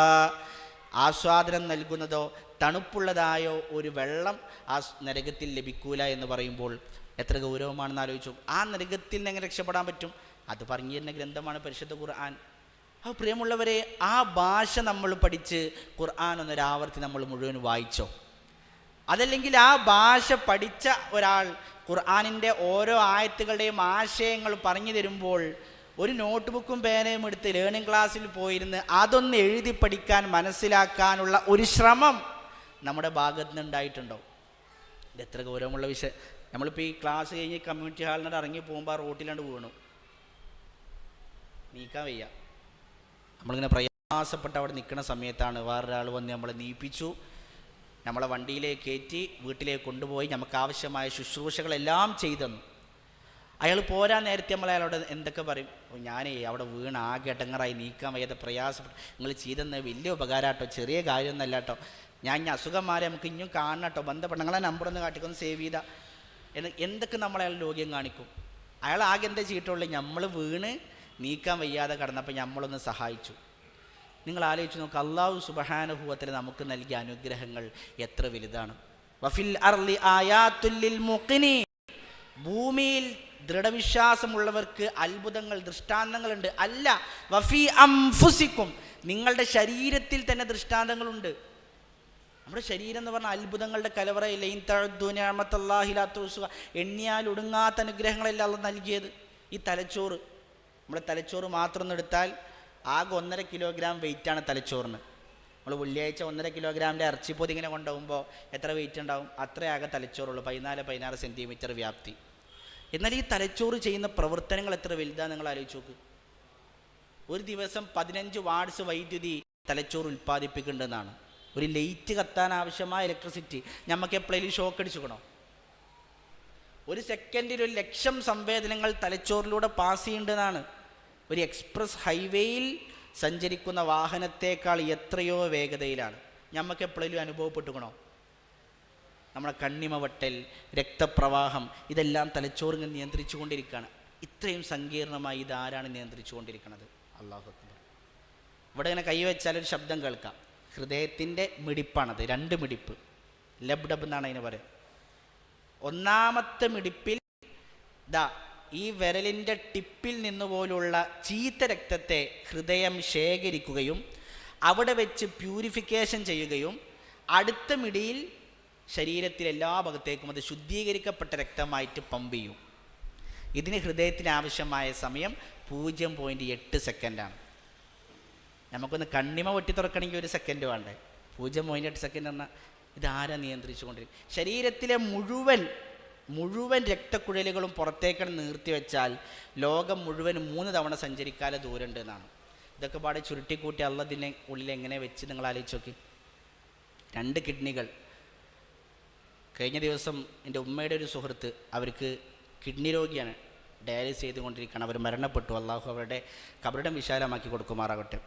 അവരെ കൂടെ അൽഷിഫയിലേക്ക് ഡയാലിസിസിന് വേണ്ടി ചെന്നപ്പോൾ അവർ പറയാണ്, ഉസ്താദെ, ഒരു ദിവസം 1/2 ലിറ്റർ വെള്ളമേ കുടിക്കാൻ പറ്റുള്ളൂ. അതിപ്പോൾ ഉളികടപ്പം കുടിക്കണ വെള്ളമാണെങ്കിലും ശരി, ചോറിൻ്റെപ്പം കുടിക്കണ വെള്ളമാണെങ്കിലും ശരി, കറിയാണെങ്കിലും ശരി, ചായ ആണെങ്കിലും ശരി, 1/2 ലിറ്റർ വെള്ളം. ഇപ്പോൾ വല്ലാതെ ദാഹിക്കുമ്പോൾ ബാത്റൂമിൽ കയറും, കുറച്ച് വെള്ളം കുടിക്കും. അപ്പോൾ ശരീരമൊക്കെ വീർക്കും, വല്ലാത്ത വേദനയക്കരം. അള്ളാഹുവിൻ്റെ അവസ്ഥ നമ്മൾ കാത്തിരക്ഷിക്കുമാറാവട്ടെ. ഒരു കിഡ്നി പോയാലും അവസ്ഥേനെ പറയണത്. അള്ളാഹു സുബ്ഹാനഹു വ തആല നമുക്ക് നൽകിയ അനുഗ്രഹങ്ങൾ എത്ര വലുതാണ് നിങ്ങൾ ആലോചിച്ച് നോക്കി. ആ അള്ളാഹു സുബ്ഹാനഹു വ തആല എന്നിട്ട് നമുക്ക് അവൻ്റെ ഉപദേശങ്ങളാണ് എന്ന് പറഞ്ഞൊരു ഗ്രന്ഥം ഇറക്കി തന്നു. യാ അയ്യുഹന്നാസ് ഖദ് ജാഅതുകും മൗഇളത്തും മിർ റബ്ബിക്കും, നിങ്ങളുടെ റബ്ബിൻ്റെ ഉപദേശമാണ്. ഇജ്ജൊന്നും ഇവിടെ ഇരിക്കെ ഒരു 5 മിനിറ്റ് ഞാൻ എന്നെ കുറിച്ച് കാര്യങ്ങൾ പറഞ്ഞുതരാം, ഒന്ന് ഉപദേശിക്കട്ടെ എന്ന് പറയുമ്പോൾ ഇജ്ജൊന്നും പോയി എൻ്റെ ഉപദേശക്ക് വേണ്ട എന്ന് പറയുമ്പോൾ അത് എത്ര വലിയ ധിക്കാരം ആലോചിച്ച് നോക്കും. നമ്മൾ കുടിച്ചുകൊണ്ടിരിക്കുന്ന, കഴിച്ചുകൊണ്ടിരിക്കുന്ന, ആസ്വദിക്കുന്ന മുഴുവൻ അനുഗ്രഹങ്ങളും നമുക്ക് നൽകിയ അല്ലാഹുദ എൻ്റെ ഉപദേശമാണ് എന്ന് പറഞ്ഞ് 114 സൂറത്തുകളിൽ 6000 ചില്ലാനം വചനങ്ങൾ ഇറക്കിയിട്ട് എനിക്കത് വേണ്ട, എനിക്കത് പഠിക്കാൻ സമയമില്ല എന്ന് പറയുന്നവൻ എത്ര വലിയ ധിക്കാരമാണ് അള്ളാഹു കാണിക്കണത് നിങ്ങൾ ആലോചിച്ച് നോക്കി. അതുകൊണ്ട് പ്രിയമുള്ളവരെ, ഒരു തീരുമാനം നമ്മൾ എടുക്കണം. അൽ ഫാത്തിഹ മുതൽ സൂറത്തുൻ നാസ് വരെ എൻ്റെ റബ്ബിന് എന്നോട് എന്താ പറയുന്നത് എനിക്കൊന്ന് വായിക്കണം. സലഫുകൾ പറയാറുണ്ട്, ഞങ്ങൾക്ക് അള്ളാഹിനോട് സംസാരിക്കാൻ തോന്നിയാൽ ഞങ്ങൾ 2 റക്അത്ത് നിസ്കരിക്കും. അള്ളാഹിനോടുള്ള മുനാജാത്ത്, രഹസ്യ സംഭാഷണമാണ് നിസ്കാരം എന്ന് പറഞ്ഞാൽ. അള്ളാഹുവിൻ്റെ സംസാരം ഞങ്ങൾക്ക് കേൾക്കണം തോന്നിയാൽ ഞങ്ങൾ ഖുർആൻ തുറന്ന് വായിക്കുന്നതാണ്. കാരണം ഇത് കലാമുള്ള, ഇത് അള്ളാഹിൻ്റെ ഗ്രന്ഥമാണ്. അതുകൊണ്ട് പ്രിയമുള്ളവരെ, നമ്മുടെ നാടുകളിലൊക്കെ ഉണ്ടാവും ലേണിംഗ് ക്ലാസ്സുകൾ. അവിടെ നിങ്ങൾ ചെന്നിരുന്നാൽ അവിടെ ഇങ്ങനെ എഴുതി, ബോർഡും എഴുതി, അല്ലെങ്കിൽ ഓതി തഫ്സീർ സഹിതം അള്ളാഹു നമ്മളോട് പറയുന്ന ഓരോ കാര്യങ്ങളും നമുക്കവിടെ വിശദീകരിച്ചു തരും. അത് കേൾക്കാനുള്ള സമയം പോലും നമ്മൾ കണ്ടെത്തിയിട്ടില്ലെങ്കിൽ പ്രിയമുള്ളവരെ, പരലോകത്തതിൻ്റെ പേരിൽ വലിയ ഖേദങ്ങൾ നമുക്കുണ്ടാവും എന്നുള്ളതാണ്. ഇത് ഞാൻ പറഞ്ഞത് നമ്മൾ മാത്രമല്ല, ഇത് നമ്മളെ മക്കളും പഠിപ്പിക്കണം. കാരണം ഇപ്പം നിങ്ങൾക്കറിയാം, എന്നത്തെ ഒരു കാലം, ഇപ്പോൾ നമ്മളെ ഈ പെരിന്തൽമണ്ണ അടുത്ത് കുന്നപ്പള്ളി ഒരു New Hope de addiction centre ഉണ്ട്. ഒരു പക്ഷേ നിങ്ങൾക്ക് എല്ലാവർക്കും അറിയുണ്ടാവും. അവിടെ ഇങ്ങനെ കള്ളും മയക്കുമരുന്നൊക്കെ ഉപയോഗിച്ച് വരുന്ന ആൾക്കാരെ കൊണ്ടിടുന്നൊരു സ്ഥലമാണ്. ഞാനിടയ്ക്ക് അവിടെ ക്ലാസ് എടുക്കാൻ പോക്കുണ്ട്. അപ്പോൾ ലാസ്റ്റ് അവിടെ ചെന്ന സമയത്ത് ഓഫീസിൽ ഇങ്ങനെ ഇരിക്കുമ്പോൾ 18 വയസ്സ് തികയാത്ത ഒരു പയ്യൻ, ഉപ്പയും അവൻ്റെ ജ്യേഷ്ഠനും അവൻ്റെ എളാപ്പ എല്ലാവരും ഉണ്ട്, എല്ലാവരും പാടെ അങ്ങനെ വന്നിക്കുക. അപ്പോൾ 18 വയസ്സ് തികഞ്ഞിട്ടില്ലെങ്കിൽ അവിടെ നിർത്താൻ പറ്റില്ല, ഒരു ബൈസ്റ്റാൻഡർ കൂടെ വേണം. ഒരു ബൈസ്റ്റാൻഡർ നിർത്തണമെങ്കിൽ അവിടെ 45,000 രൂപയാണ് ഒരു മാസത്തിന്. ഒരു ബൈസ്റ്റാൻഡർ നിർത്തണമെങ്കിൽ അയാൾക്കില്ല പൈസ കൂടി കൊടുക്കണം. എന്നാലും ആ ഉപ്പ പറഞ്ഞു, എന്നാലും പ്രശ്നമല്ല, എൻ്റെ കുട്ടീനെ ഒരു മാസം ഇവിടെ കടത്തേനെ. ആ ഉപ്പയാണെങ്കിൽ ക്യാൻസറിൻ്റെ 4ാമത്തെ സ്റ്റേജിൻ്റെ ബുദ്ധിമുട്ടുകൾ അനുഭവിച്ചു കൊണ്ടിരിക്കുന്ന ഒരു വ്യക്തി. അള്ളാഹു അയാൾക്ക് എത്ര പെട്ടെന്ന് ശിഫ നൽകി അനുഗ്രഹിക്കുമാറാകട്ടെ. അപ്പം അവരോടെ എത്തി. അപ്പോൾ ഫോം ഇങ്ങനെ ഫില്ല് ചെയ്തുകൊണ്ടിരിക്കുന്ന സമയത്ത് ഈ പയ്യൻ വന്നിട്ട് ടേബിൾ മേലടി.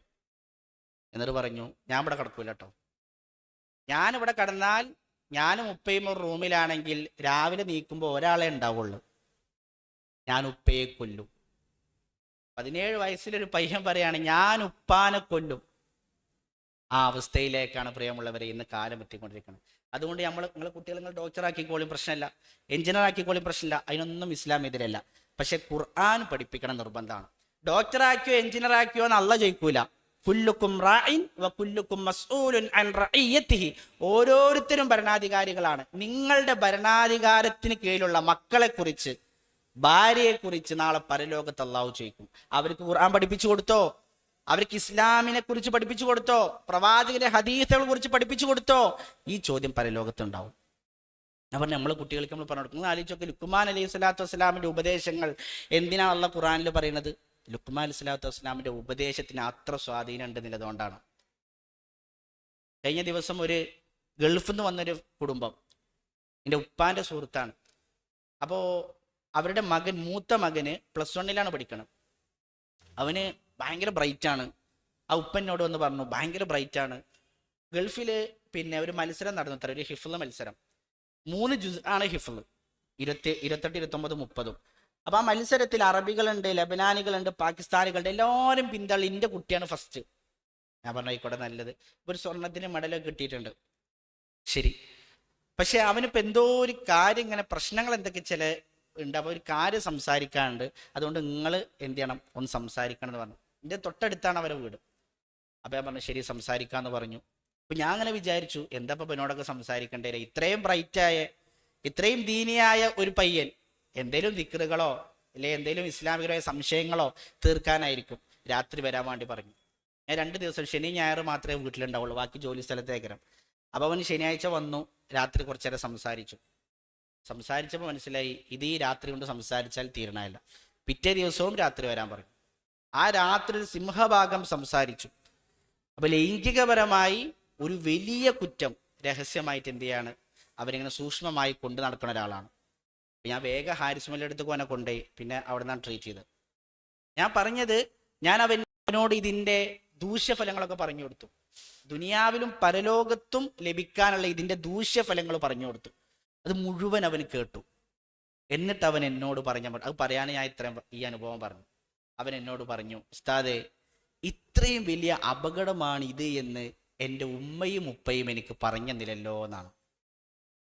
ഗൾഫിൽ അവരെനിക്ക് വേണ്ട എല്ലാ സൗകര്യങ്ങളും ഒരുക്കി തന്നു. 1000 കൊടുത്ത് സ്കൂളിൽ പഠിപ്പിച്ചു, കടക്കാനുള്ള നല്ല സൗകര്യങ്ങൾ ഒരുക്കി തന്നു, ഭക്ഷണം തന്നു, വെള്ളം തന്നു, വസ്ത്രം തന്നു. പക്ഷേ ഇത് പരലോകത്ത് എന്നെ നശിപ്പിക്കുന്ന തിന്മയാണ് എന്ന് എൻ്റെ ഉമ്മയപ്പേക്ക് പറഞ്ഞെന്നില്ലല്ലോ എന്നാണ്. പ്രിയമുള്ളവർ, ആലോചിച്ച് നോക്കി, നമ്മളെ കുട്ടിക്ക് നമ്മൾ ഖുർആൻ പഠിപ്പിച്ചു കൊടുക്കായിട്ട് ഖുർആനിലെ ആശയങ്ങൾ പഠിപ്പിച്ചു കൊടുക്കാത്തതിൻ്റെ പേരിൽ അവർ വഴിവിഴച്ചു പോയി. നാളെ പരലോകത്തെത്തി നമുക്കെതിരെ അവർ സംസാരിക്കുന്നൊരവസ്ഥയുണ്ടായാൽ അള്ളാന്റെ മുമ്പിൽ നമ്മൾ എന്ത് മറുപടി പറയും? അതിൻ്റെ ഒരു പരിഹാരമാണ് ഈ ലേണിംഗ് ക്ലാസ് പറഞ്ഞാൽ. അവിടെ കൊടുന്നിരുത്തി അവിടെ പറയുന്ന ആശയങ്ങൾ അവർക്ക് പഠിപ്പിച്ചു കൊടുക്കുക. അതിന് കൂട്ടായൊരു പരിശ്രമം നമ്മളെ കുടുംബത്തിൽ നിന്നുണ്ടായാൽ അത് ഫലം ചെയ്യുന്നുള്ളതാണ്. ഈ ഇസ്ലാമിൻ്റെ ഏറ്റവും വലിയ പ്രത്യേകത, ഖുർആനിൻ്റെ ഏറ്റവും വലിയ പ്രത്യേകത, ബോധപൂർവം പറയുന്ന ഒരു പോയിന്റാണത്. ഇസ്ലാമിന് ഉത്തരം പറയാൻ കഴിയാത്ത ചോദ്യങ്ങളില്ല, ഖുർആനിന് പരിഹരിക്കാൻ കഴിയാത്ത പ്രശ്നങ്ങളും ഇല്ല. അത് നിങ്ങൾ നല്ലോണം ആലോചിക്കണം. ഇസ്ലാമിന് ഉത്തരം പറയാൻ കഴിയാത്ത ചോദ്യങ്ങളില്ല, ഖുർആനിന് പരിഹരിക്കാൻ കഴിയാത്ത പ്രശ്നങ്ങളുമില്ല. കാരണം അള്ളാഹ് പറഞ്ഞാണ്, വശിഫാഉൽ ലിമാ ഫീ സുദൂർ, ഹൃദയങ്ങൾക്കുള്ള എല്ലാ പ്രശ്നങ്ങൾക്കുള്ള പരിഹാരമാണ്, ശമനമാണ് ഈ ഖുർആൻ എന്നുള്ളത്. സൂറത്ത് യൂനുസ്. അത് ഞാൻ എൻ്റെ അനുഭവത്തിൽ നിന്ന് കൂടിയാണ് പറയുന്നത്. എനിക്ക് പരിചയമുള്ള ഒരു കുടുംബം, ഒരു ഗൾഫിൽ സെറ്റിലാണ്, നല്ല നിലയിലാണ്. അപ്പോൾ കഴിഞ്ഞ ദിവസം അബുദാബിയിലാണ്.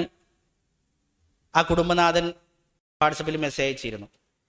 എന്താ പ്രശ്നം എന്ന് വെച്ചാൽ, ഭാര്യയ്ക്ക് ചെറിയൊരു മെൻ്റൽ പ്രോബ്ലം, മാനസികപരമായിട്ടുള്ള ചില പ്രശ്നങ്ങൾ. അപ്പം ഇസ്ലാമികരമായിട്ട് എന്താ ചെയ്യാൻ പറ്റുക എന്നുള്ളതാണ് അവരുടെ ചോദ്യം. അപ്പം ഞാൻ പറഞ്ഞത്, 8 ലക്ഷം രൂപ അയാൾക്ക് ശമ്പളമാണ്. 8 ലക്ഷം നമ്മുടെ നാട്ടിൽ. 2 ലക്ഷം രൂപ ഭാര്യയ്ക്ക് ശമ്പളമാണ്. മാസം 10 ലക്ഷം രൂപ ശമ്പളം വാങ്ങുന്നൊരു കുടുംബമാണ്. അപ്പം ഞാൻ എന്താ പോലും പറഞ്ഞു കൊടുക്കുക? ഞാൻ എൻ്റെ പള്ളിയിൽ നിന്ന് കമ്മിറ്റിക്കാരോട് പറഞ്ഞൊരു 10,000 രൂപ പിരിച്ചിങ്ങൾക്ക് മാസം തരാമെന്ന് പറഞ്ഞാൽ ഒലിക്ക് സമാധാനമാവുമോ? 10 ലക്ഷം രൂപ ഒലിക്ക് മാസം ശമ്പളമാണ്, പൈസ ആവശ്യമില്ല. എന്നതാ പെരിന്തമണ്ണ മൗലാനയിൽ അൽഷിഫയിൽ ഇന്ന ഡോക്ടർമാരൻ അങ്ങോട്ട് പോയിക്കോ എന്ന് പറഞ്ഞാൽ അങ്ങനെ ഡോക്ടർ റെഫർ ചെയ്ത് കൊടുത്താൽ ഒലിക്ക് സമാധാനമാവുമോ?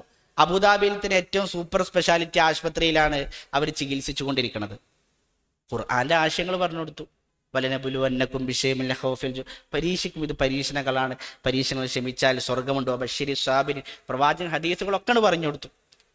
ബേജാറോടെ മെസ്സേജ് അയച്ച അയാൾ അവസാനം അൽഹംദുലില്ലാ എന്ന് പറഞ്ഞിട്ടാണ് ആ സംഭാഷണം അവസാനിപ്പിച്ചത്. അപ്പോൾ അയാൾ അവസാനം മെസ്സേജ് ചെയ്യുന്നു, ഭാര്യയ്ക്ക് അസുഖങ്ങളൊക്കെ മാറിയിട്ടുണ്ട്, ഇസ്ലാം ഒരു ട്രീറ്റ്മെൻറ്റ് ചെയ്തു, ഭൗതിക ട്രീറ്റ്മെൻറ്റ് ചെയ്തു, ഒക്കെ ആശ്വാസമായിട്ടുണ്ടെന്ന് പറഞ്ഞത്. ഞാൻ പറഞ്ഞത് ഇതാണ് ഇസ്ലാമിന് പരിഹരിക്കാൻ കഴിയാത്ത, ഖുർആനിന് പരിഹരിക്കാൻ കഴിയാത്തൊരു പ്രശ്നങ്ങളുമില്ല. നമ്മുടെ പ്രശ്നങ്ങൾക്കുള്ള പരിഹാരം ഈ പരിശുദ്ധ ഖുർആൻ. ഇബ്നുൽ ഖയ്യിം റഹിമഹുല്ല പറഞ്ഞത് ഖുർആൻ കൊണ്ട് ശമനം കിട്ടാത്തവന് ഒന്നുകൊണ്ടും ശമനം കിട്ടൂല എന്നാണ്. ഖുർആൻ കൊണ്ട് ശമനം കിട്ടാത്തവന് ഒന്നുകൊണ്ടും ശമനം, ശാരീരികമായ മാനസികമായ മുഴുവൻ പ്രശ്നങ്ങൾക്കുള്ള പരിഹാരം ഖുർആനിലുണ്ട്. ഭ്രാന്ത് ബാധിച്ച ഒരു മനുഷ്യനെ പോലും 7 ഫാത്തിഹ ഓതി സ്വഹാബി ചികിത്സിച്ച് രോഗം ശിഫയാക്കിയിട്ടുണ്ട്. സ്വഹിയായ ഹദീസുകളിൽ ഇതാണ്. വിഷം തീണ്ടിയ ഒരു മനുഷ്യനെ സ്വഹാബി റുഖ്യ ചെയ്ത് ആയത്തോതി ട്രീറ്റ് ചെയ്ത് ശരിയായിട്ടുണ്ട്. ശാരീരികമായ മാനസിക മുഴുവൻ പരിഹാരം ഖുർആനിലുണ്ട്. പക്ഷെ ആ ഖുർആൻ അതുപോലെ നമ്മൾ മനസ്സിലാക്കണമെന്നുള്ളതാണ്. അത് മനസ്സിലാക്കാൻ നമുക്കുള്ള ഒരു വലിയ മാർഗമാണ് പ്രിയമുള്ളവരെ നമ്മുടെ നാടുകളിൽ ലേണിംഗ് ക്ലാസ്സുകൾ എന്ന് പറഞ്ഞത്. അപ്പോൾ ഖുർആനുള്ള മൂന്നാമത്തെ നമ്മുടെ ബാധ്യത ഖുർആനിൻ്റെ ആശയങ്ങൾ പഠിക്കേണ്ടതാണ്. അവസാനമായിട്ട് ഞാൻ പറയട്ടെ, ഖുർആനോട് നമുക്ക് 4ാമത്തെ പ്രധാനപ്പെട്ട കടമ ഖുർആനിൻ്റെ ആശയങ്ങൾ ജീവിതത്തിലേക്ക് ചേർത്ത് വെക്കുക എന്നുള്ളതാണ്. ഇത് ഏറ്റവും പ്രധാനപ്പെട്ട ഒരു കാര്യമാണ്. പല സ്ഥലങ്ങളിലും ചെന്നാൽ ലേണിംഗ് ക്ലാസ്സിന് മുന്നില്ല ആളേക്കരം. പക്ഷേ പിന്നെ ഒരു പ്രയാസം ഇങ്ങനെ കണ്ടിട്ട് എന്താ ഇപ്പം ഇങ്ങനെ ഒരു വലിയ പ്രയാസം, ക്ലാസ്സിനൊന്നും കാണാനില്ല, അങ്ങനെ ഇങ്ങനെ അറിയുമ്പോൾ ഉസ്താദെ അത് വല്ലാതെ പ്രയാസപ്പെട്ടപ്പോൾ ബാങ്ക് പോയി കുറച്ച് ലോൺ എടുത്തു, പലിശ കയറി ആകെ ഇടങ്ങറായി നിൽക്കാൻ. എത്ര ശക്തമായിട്ടാണ് പരിശുദ്ധ ഖുർആൻ പലിശ തീർത്ഥങ്ങൾ ആലോചിച്ചു. യാ വദറു മാ ബഖിയ മിന റിബ, നിങ്ങൾ പലിശ ഉപേക്ഷിച്ചിട്ടില്ലെങ്കിൽ ഫഅ്ദനൂ ബിഹർബിൻ മിനല്ലാഹി വറസൂലി, അള്ളാഹുവിനോടും റസൂലിനോടും യുദ്ധം ചെയ്യാൻ നിങ്ങൾ തയ്യാറായിക്കൊള്ളൂ എന്നാണ്. നമ്മളിപ്പോൾ ഈ ഇരിക്കണോടത്തെന്ന് പറഞ്ഞാൽ നീക്കണമെങ്കിൽ അള്ളാഹിൻ്റെ തൗഫീക്ക് വേണ്ടേ? എത്ര ശക്തിയില്ലാണെങ്കിലും ഒരു ദിവസം 5-6 പ്രാവശ്യം വയറുന്നാട് പോയാൽ പിന്നൊന്ന് ബാത്റൂമിൽ നിന്ന് എഴുന്നേൽപ്പിച്ച് കൊണ്ടുവരണമെങ്കിൽ ഒരാളൊപ്പം വേണം. അള്ളാഹിൻ്റെ തൗഫീക്കില്ലാതെ നമുക്ക് എന്തിനാ പറ്റുക? ആ അള്ളാഹു നമ്മളോട് യുദ്ധം പ്രഖ്യാപിക്കുമെന്ന് പറഞ്ഞാൽ പ്രിയമുള്ളവരെ നമ്മുടെ ജീവിതത്തിൽ പിന്നെ എന്ത് ബർക്കത്താണ് ഉണ്ടാവുക? അതുകൊണ്ട് പലിശ വളരെ ഗൗരവമുള്ള വിഷയമാണ്. ഞാനത് പ്രത്യേകം പറയാൻ കാരണം ഇന്ന് മുസ്ലിം ഉമ്മത്തിൽ നിസാരവൽക്കരിക്കപ്പെട്ടുകൊണ്ടിരിക്കുന്ന, എന്നാൽ ഖുർആൻ ശക്തമായി എതിർത്ത ഒരു പാപമാണ് പലിശ. പ്രത്യേകിച്ച് സ്വർണവുമായി ഇടപെടുന്ന ആളുകൾ. റസൂലുള്ളാഹി സ്വല്ലല്ലാഹു അലൈഹി വസല്ലം പറഞ്ഞത് സ്വർണവുമായി ഇടപെടുമ്പോൾ, അത് മാത്രം സൂചിപ്പിക്കാൻ ഉദ്ദേശിക്കുകയാണ്, സ്വർണവുമായി ഇടപെടുമ്പോൾ നല്ലോണം നമ്മൾ ശ്രദ്ധിക്കണം. യദം ബിയദിൻ സവാഅൻ ബിസവാഇൻ, ശക്തമായി റസൂലുള്ളാഹി സ്വല്ലല്ലാഹു അലൈഹി വസല്ലം പഠിപ്പിച്ചാണ്. യദം ബിയദിൻ, റൊക്കമായിരിക്കണം, സവാഅൻ ബിസവാഇൻ, അതുപോലെ തന്നെ തുല്യമായിരിക്കണം. ഇന്നെങ്ങനെയാണ്? ജ്വല്ലറിയിൽ പോയി അഡ്വാൻസ് കൊടുത്തു, സ്വർണം മേടിച്ചു, ബാക്കി ഗഡുക്കളായിട്ട് മാസം തരാട്ടോ എന്നാണ്. 50,000 സ്വർണം മേടിച്ച് 49,000 കൊടുത്ത് ബാക്കി 1000 നാളെ കൊടുന്നേരാട്ടോ എന്ന് പറഞ്ഞ് ആ സ്വർണം മേടിച്ചു പോന്നാലും അത് പലിശയാണ്. കടം പാടില്ല സ്വർണത്തിന്റെ വിഷയത്തിൽ. ആരപ്പം നമുക്ക് നോക്കണം? പഴയ സ്വർണം കൊണ്ടുപോയി മേടിക്കുന്നു, പുതിയ സ്വർണം മേടിക്കുന്നു, കുറച്ച് ഗ്രാം കുറയട്ടെ, അത് പ്രശ്നമല്ല, പുതിയത് തന്നോളി. എന്ത് പ്രശ്നമില്ല? പലിശയാണ്. എത്ര ഗൗരവമുള്ള വിഷയം ആലോചിച്ചു. റസൂലുള്ളാഹി സ്വല്ലല്ലാഹു അലൈഹി വസല്ലം പഠിപ്പിച്ചത് എത്ര ശക്തമായിട്ടാ. ഒരു ദിർഹം, പലിശയുടെ ഒരു ദിർഹം 36 തവണ വിഭജിക്കുന്നതിനേക്കാൾ ശക്തമാണെന്നാണ് പഠിപ്പിച്ചത്. അതിലേറ്റവും ചെറിയ ബാബ് ഉമ്മയെ നിക്കാഹ് ചെയ്യുന്നതിന് തുല്യമാണെന്നൊക്കെ പറയുമ്പോൾ ഒന്ന് ആലോചിക്കാൻ പോലും വയ്യാത്ത ഹദീസുകളാണ്. അപ്പം നിങ്ങൾ ആലോചിച്ചു, അത്ര ശക്തമായ പലിശ. ലേണിംഗ് ക്ലാസ്സിൽ വന്നിരിക്കുന്ന ആൾക്ക് എങ്ങനെ അതിന് സാധിക്കും? അല്ലാഹു സുബ്ഹാനഹു വ തആല പറയല്ലേ, ലാ തഖറബു സിന, വ്യഭിചാരത്തിലേക്ക് നിങ്ങൾ അടുത്തു പോകരുത്. അത് ഫാഹിഷത്താണ്, മ്ലേച്ഛമായതാണ്, അത് മോശപ്പെട്ട വഴിയാണ്. കണ്ണുകൊണ്ട് വ്യഭിചരിക്കുന്ന ആളുകൾ, കാതുകൊണ്ട് വ്യഭിചരിക്കുന്ന ആളുകൾ, മനസ്സതിനു വേണ്ടി ആഗ്രഹിക്കുന്ന ആളുകൾ. അതുകൊണ്ട് പഠിക്കുന്ന കാര്യങ്ങളും ജീവിതത്തിൽ വേണം. മഹാനായ ഇബ്നു മസ്ഊദ് റളിയല്ലാഹു അൻഹു പറയാറുണ്ടായിരുന്നു, കുന്നാ ലാ നതജാവസു അൻ 10 ആയാത്ത്, 10 ആയത്തുകളിൽ കൂടുതൽ ഞങ്ങൾ പഠിക്കൂല. കുന്നാ നഅമലു വ നതഅല്ലമു മഅൻ, 10 ആയത്ത് പഠിക്കും, ആ ജീവിതത്തിൽ പ്രാവർത്തികമാക്കും, എന്നിട്ടാണ് ഞങ്ങൾ 11ാമത്തെ ആയത്ത് പഠിക്കുക എന്നുള്ളതാണ്. അതുകൊണ്ട് പഠിക്കുന്ന കാര്യങ്ങൾ നമ്മുടെ ജീവിതത്തിൽ ഉണ്ടാവാൻ ഏറ്റവും പ്രധാനപ്പെട്ട കാര്യമാണ്. അബ്ദുല്ലാഹിബ്നു റവാഹ് റളിയല്ലാഹു അൻഹു, അദ്ദേഹത്തിൻ്റെ ചരിത്രത്തിൽ കാണാം, അദ്ദേഹം ഒരിക്കലും ഇങ്ങനെ കരയാണ്. അപ്പോൾ ഭാര്യ ചോദിക്കുന്നുണ്ട്, എന്തിനാണ് കരയണത്? അപ്പം അദ്ദേഹം പറയുന്നുണ്ട്, അള്ളാഹ് പറഞ്ഞ നീ കേട്ടില്ലേ? അള്ളാഹു സുബ്ഹാനഹു വ തആല പറഞ്ഞില്ലേ സൂറത്തു മറിയമിൽ, വ ഇം മിൻകും ഇല്ലാ വാരിദുഹാ കാന അലാ റബ്ബിക ഹത്മൻ മഖ്ളിയ. നിങ്ങളിൽ ആരും തന്നെ നരകത്തിന്റെ അരികിലേക്ക് വരാത്തവരായിട്ടില്ല. അത് ഹത്മൻ മഖ്ളിയ, അള്ളാഹുവിൻ്റെ ഖണ്ഡിതമായ തീരുമാനമാണ്. ഞാനും നീയും ആ നരകത്തിന്റെ അരികിലേക്ക് വരുന്നവരിൽ ഉണ്ടാകും, അത് ഉറപ്പാണ്. എന്നാൽ അതിൽ നിന്ന് പിന്നീട് അള്ളാഹു രക്ഷപ്പെടുത്തിക്കൊണ്ടുവരുന്നവർ അള്ളാഹുവിൽ തഖ്വ പാലിച്ചവരാണ്. വനദറുല്ലാലിമീന ഫീഹാ ജിസിയ, ലാലിമീങ്ങളെ മുട്ടുകുത്തിയവരായി അതിൽ ഉപേക്ഷിക്കുകയും ചെയ്യും. അപ്പോൾ ആ നരകത്തിൽ നിന്നും പുറത്തു കൊണ്ടുവരുന്നവർ, അതിൻ്റെ അരികിൽ നിന്നും രക്ഷപ്പെടുത്തി കൊണ്ടുവരുന്ന കൂട്ടത്തിൽ ഞാനും നീയും ഉണ്ടാകുമോ എന്നാലോചിച്ച് അദ്ദേഹം കരഞ്ഞു എന്നാണ്. അതാണ് സ്വഹാബാക്കൾക്ക് അവർക്ക് ആയത്തുകൾ ഇറങ്ങിയപ്പോൾ അവരിങ്ങനെ അത് ജീവിതത്തിൽ പ്രാവർത്തിയാക്കി എന്നുള്ളതാണ്. മഹാനായ ഉമറുൽ ഖത്താബ് റളിയല്ലാഹു അൻഹു ശബ്ദമുയർത്തി സംസാരിച്ചു റസൂലുള്ളാഹി സ്വല്ലല്ലാഹു അലൈഹി വസല്ലം അരികിൽ. ആയത്തിറങ്ങി, ലാ തർഫഉ അസ്വാത്തകും ഫൗക സൗത്തി നബി, പ്രവാചകനേക്കാൾ നിങ്ങൾ ശബ്ദമുയർത്തരുതേ, സൂറത്തുൽ ഹുജറാത്ത്. അങ്ങനെ നിങ്ങൾ ചെയ്താൽ അൻ തഹ്ബത അഅമാലകും, നിങ്ങളുടെ പ്രവർത്തനങ്ങൾ പൊളിഞ്ഞു പോകും. പിന്നീട് ഉമർ റളിയല്ലാഹു അൻഹു ശബ്ദം താഴ്ത്തി സംസാരിക്കാൻ തുടങ്ങി. ധാരാളമായി ശബ്ദം താഴ്ത്തും. റസൂലുള്ളാഹി സ്വല്ലല്ലാഹു അലൈഹി വസല്ലം വഫാത്തായി. പ്രവാചകന്റെ അരികിൽ തർക്കമുണ്ടായപ്പോൾ പോലും ശബ്ദം താഴ്ത്താൻ പറഞ്ഞു. അദ്ദേഹം രാജ്യം ഭരിക്കുന്ന കാലഘട്ടത്തിൽ മദീന പള്ളി കാണാൻ വേണ്ടി 2 ആൾക്കാർ ത്വായിഫ് എന്ന് വന്നു. അവർ വന്നിങ്ങനെ മദീന പള്ളിയിൽ ഇരുന്നിങ്ങനെ ഉറക്കെ സംസാരിക്കണം. ത്വായിഫേരാണ്. അപ്പോൾ ഉമർ റളിയല്ലാഹു അൻഹു ഇങ്ങനെ അടുത്തുള്ള സ്വഹാബിനെ കാലുകൊണ്ട് തോണ്ടിയിട്ട് ഓലോട് ഇങ്ങനെ വരാൻ പറഞ്ഞു. അവരിങ്ങനെ വന്നപ്പോൾ അവരോട് ചോദിച്ചു, നിങ്ങൾ എവിടെയുള്ളവരാ? ഞങ്ങൾ ത്വായിഫുകാരാണ്, മദീന പള്ളിയൊക്കെ ഒന്ന് കാണാൻ വേണ്ടി വന്നതാണ്. ഉമർ റളിയല്ലാഹു അൻഹു പറഞ്ഞു, നിങ്ങൾ ഈ നാട്ടുകാരായിരുന്നുവെങ്കിൽ പ്രവാചകന്റെ പള്ളിയിൽ ശബ്ദമുയർത്തിയതിൻ്റെ പേരിൽ ഉമറിന്റെ ചാട്ടവാർ നിങ്ങളുടെ മുതുകിൽ വീഴുമായിരുന്നു. അതാണ് ആയത്തുകൾ ഇറങ്ങിയപ്പോൾ ജീവിതത്തിൽ അത് സ്വാധീനിച്ചു എന്നുള്ളതാണ്. അതുകൊണ്ട് പ്രിയമുള്ളവരെ, പഠിക്കുന്ന കാര്യങ്ങൾ നമ്മുടെ ജീവിതത്തിൽ ഉണ്ടാവാൻ ഏറ്റവും പ്രധാനപ്പെട്ട കാര്യമാണ്. റസൂലുള്ളാഹി സ്വല്ലല്ലാഹു അലൈഹി വസല്ലം പറഞ്ഞില്ലേ, ഖുർആനിന് ചില ആളുകളുണ്ട്, ഇന്ന ലില്ലാഹി അഹ്ലീന മിനന്നാസ്, അള്ളാഹുവിന് ജനങ്ങളിൽ നിന്ന് ചില ആളുകളുണ്ട്. അഹ്ലി എന്ന് പറഞ്ഞാൽ കുടുംബക്കാരാണ്. അള്ളാഹ്ക്ക് ചില കുടുംബക്കാരുണ്ട് എന്ന്. സ്വഹാബത്ത് ചോദിച്ചത് ആരാണ് റസൂലെ? റസൂലുള്ളാഹി പറഞ്ഞു, ഹും അഹ്ലുൽ ഖുർആൻ, അവർ ഖുർആനിന്റെ ആളുകളാണ്.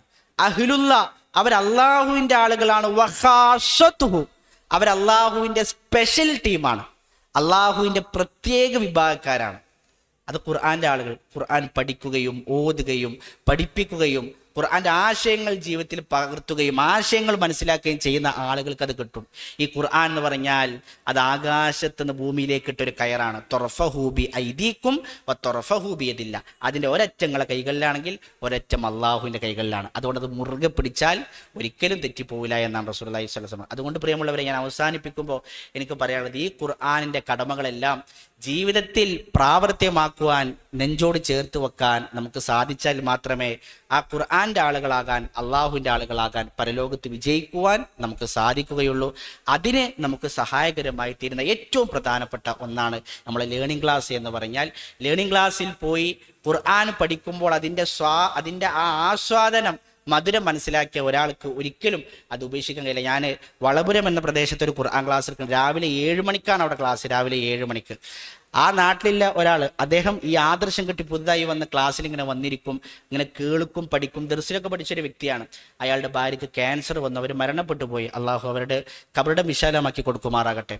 അവർ ക്യാൻസർ വന്ന് മകളുടെ വീട്ടിൽ അവർ പോയ സമയത്ത് 20 കിലോമീറ്ററുകൾക്ക് അപ്പുറത്താണ് മകളുടെ വീട്.